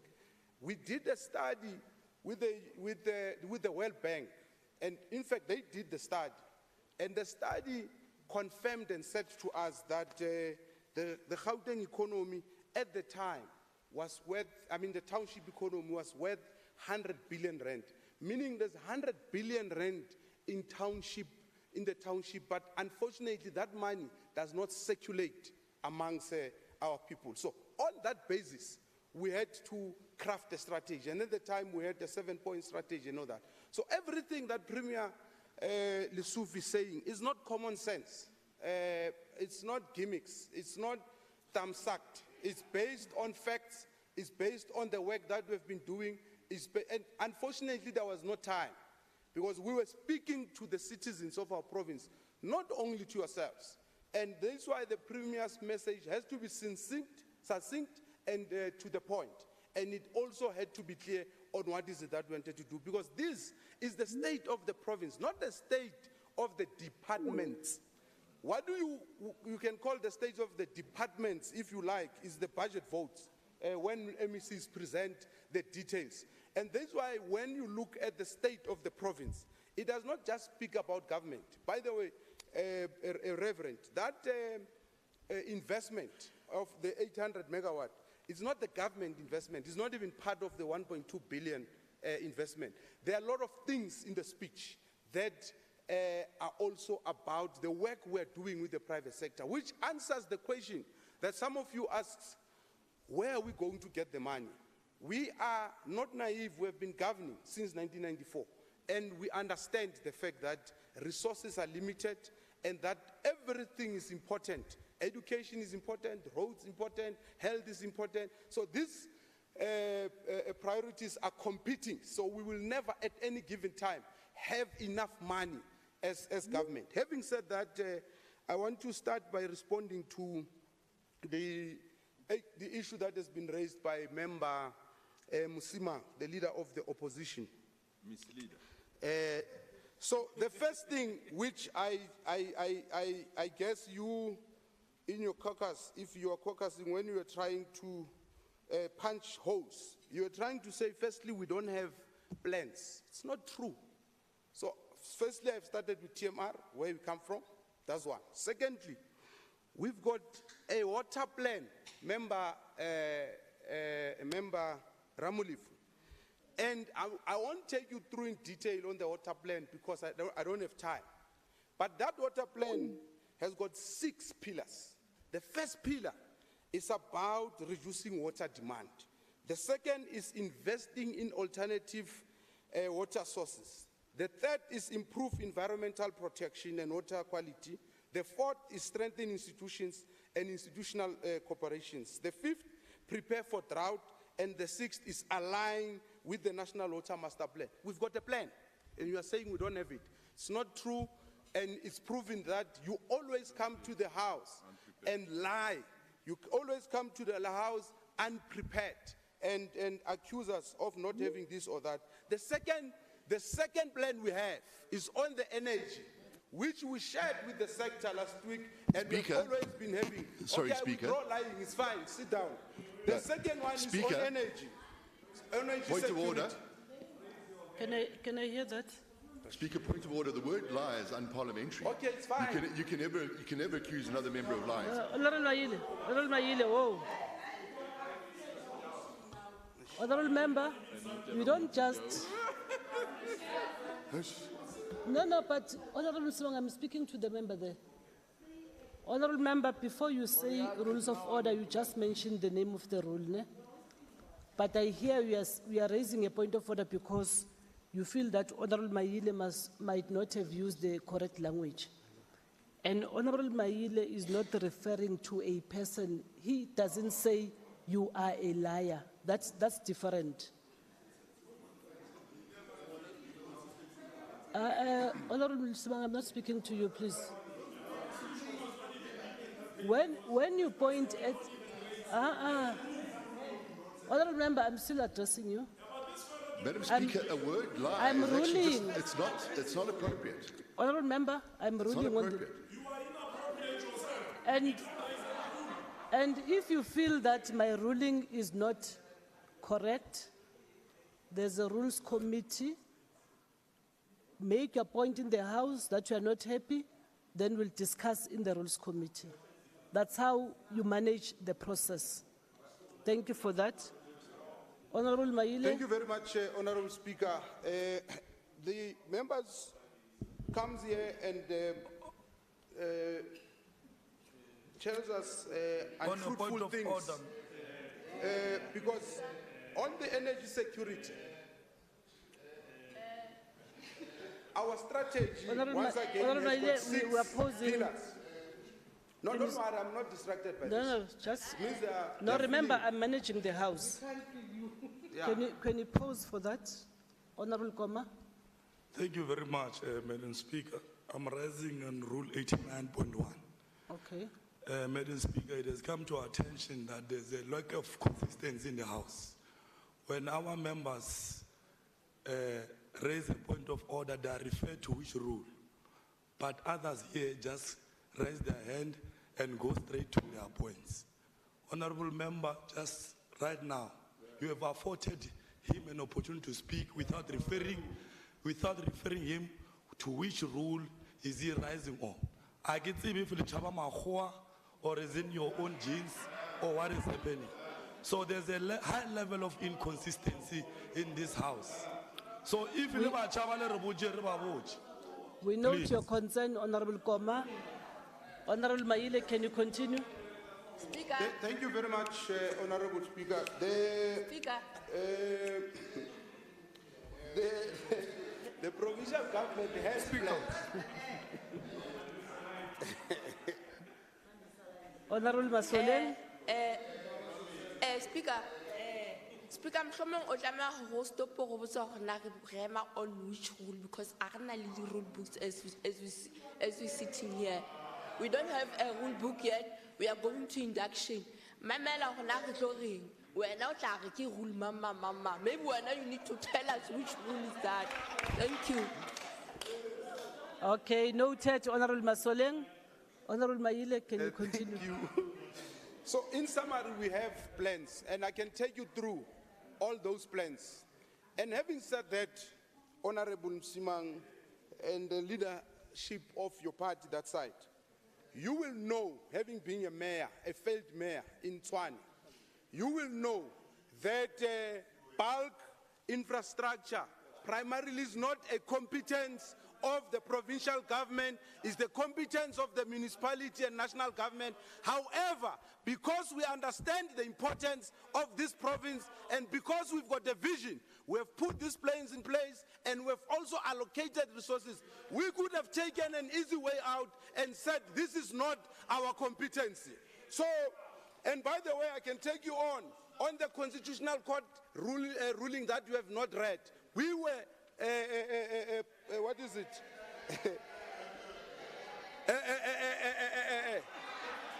So Honorable Speaker, to claim that the Western Cape is doing well is false. Because firstly, you can't compare Western Cape and Gauteng for a number of reasons. The first reason, in terms of population, one. The second reason, our contribution in the economy. We contribute by far more than Western Cape, about 34%. If you look at education and you look at the student numbers, there is no province that has got bigger numbers except KZN, am I right? Yeah. Except KZN. But when you look at the actual figures and numbers, Gauteng is doing well in all these different areas. Member Bloom is trying to compare our health system, which, by the way, has got 4 tertiary institutions, the only province in the country. The only province that has got the biggest hospital in the southern hemisphere. How do you compare it with such a small province that is incompetent, that has failed, that is not delivering services to the people of Langa, to the people of Kukiletu? They are only delivering services to the few white minority suburbs. So you can't compare the two. So, Member Msimang, you are talking about the 2 billion and NGOs.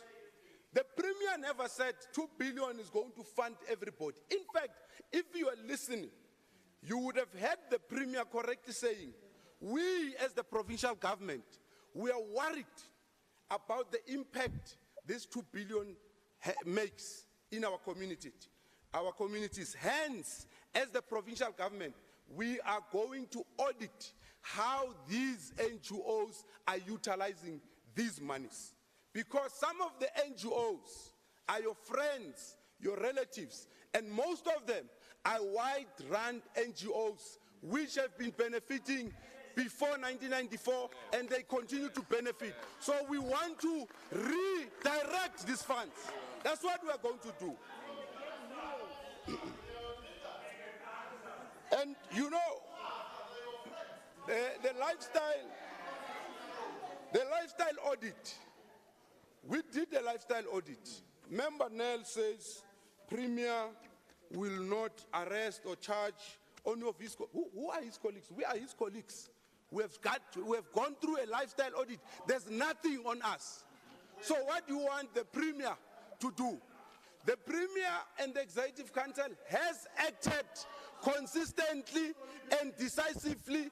There are senior officials who have been charged, who have been disciplined, because the Executive Council has said we must be decisive and we must act, which is what we have done. The reports you are referring to, all those reports have been released. In fact, I was even in the press conference with the Premier at the Gauteng offices when we released the reports. Go to News 24. They even ran series of stories about the reports. So the reports have been released. The fact that you are ignorant, it can't be my problem, because you don't know what's happening in society. We have released the reports.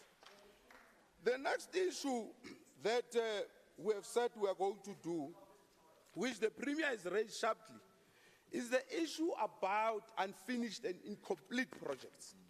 We are worried about this ourselves, and the Premier has raised the issue in November. Because we are scientific in our approach, we have decided to look at what are some of the factors that contribute towards this problem. And in the next 2 weeks, I think three HODs, about 4 HODs, will be giving us a comprehensive report on how best we deal with this. Because there are internal issues, there are external issues. Some of those external issues include business forums, they include incompetent service providers, and many other issues that we will be dealing with. The issue that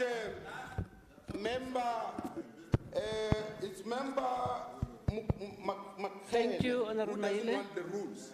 Honorable I think Maile. Member Mokgane, Point of correction. Yeah, 10 minutes.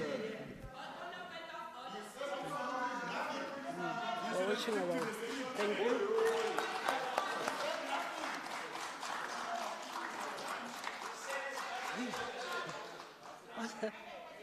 Honorable Masilela.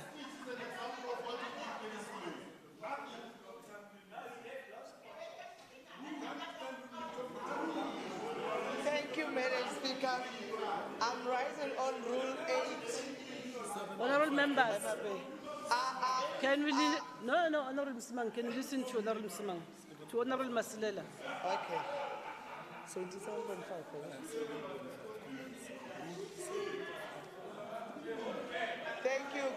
Thank you, Speaker. I'm rising on Rule 80 of freedom of speech.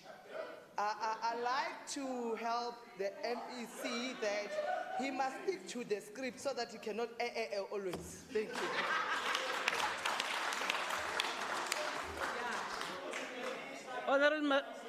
Honorable Masilela.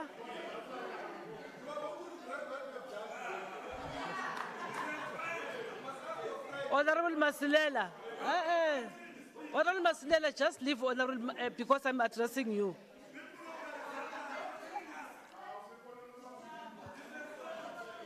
We are disturbing Honorable Masilela. She wants to listen. Honorable Koma, you are disturbing Honorable Masilela. She wants to listen. Honorable Masilela, unfortunately, the rule that you mentioned under this section is not applicable. Next time, use Rule 77. Honorable members, Honorable Makwala. On a point of order, Speaker. Have you recognized me, Speaker? Am I recognized? Yeah. Yes. With respect to Speaker, can Honorable Maile take a question? Okay. Yes. Honorable members. I'm not going to be asked that question by Maile. Honorable members, the procedure is when a member wants to make a rule, I need to, because remember we're recording, I need to ask Honorable Maile whether he is taking the question. Then after response, I will address the member. Sit down in the meantime. Okay, Honorable Maile will take a question.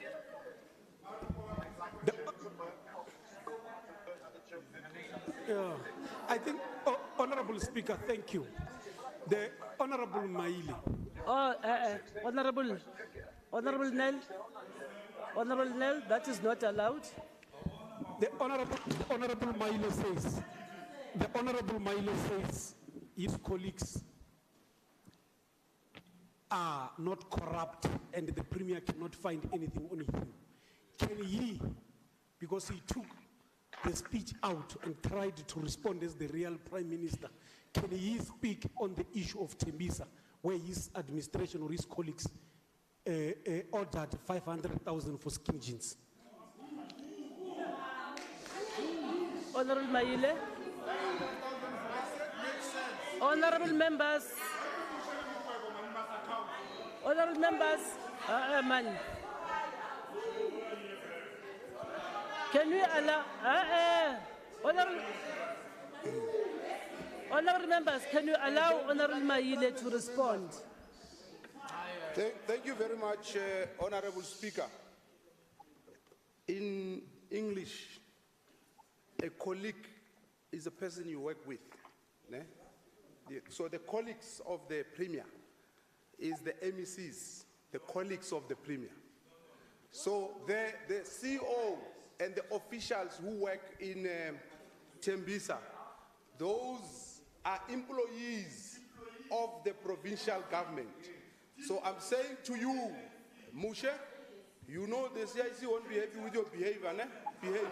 Honorable Maile, don't respond to a person. So I'm saying that the Tembisa situation, Honorable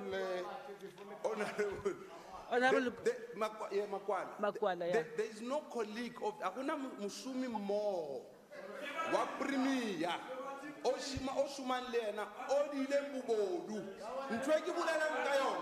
Kuri naba Shuman li Premier. Reacceper. Ibile bipampir. Dibona. Ditile bi reacceper. Kintweki bulela ngayon na mukoni. Reacceper wa ikwishisha mukoni. Cholela.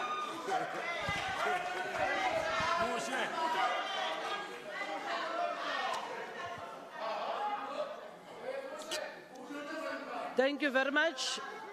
Honorable members, that concludes the debate.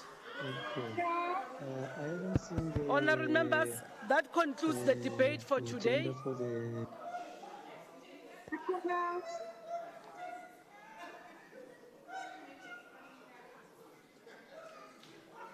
Honorable Rally Huku. Honorable Rally Huku, please. Honorable members, that concludes the debate for today. The next sitting will be tomorrow on Friday, the 24th of February at 10 hours sharp. The House is now adjourned. Thank you.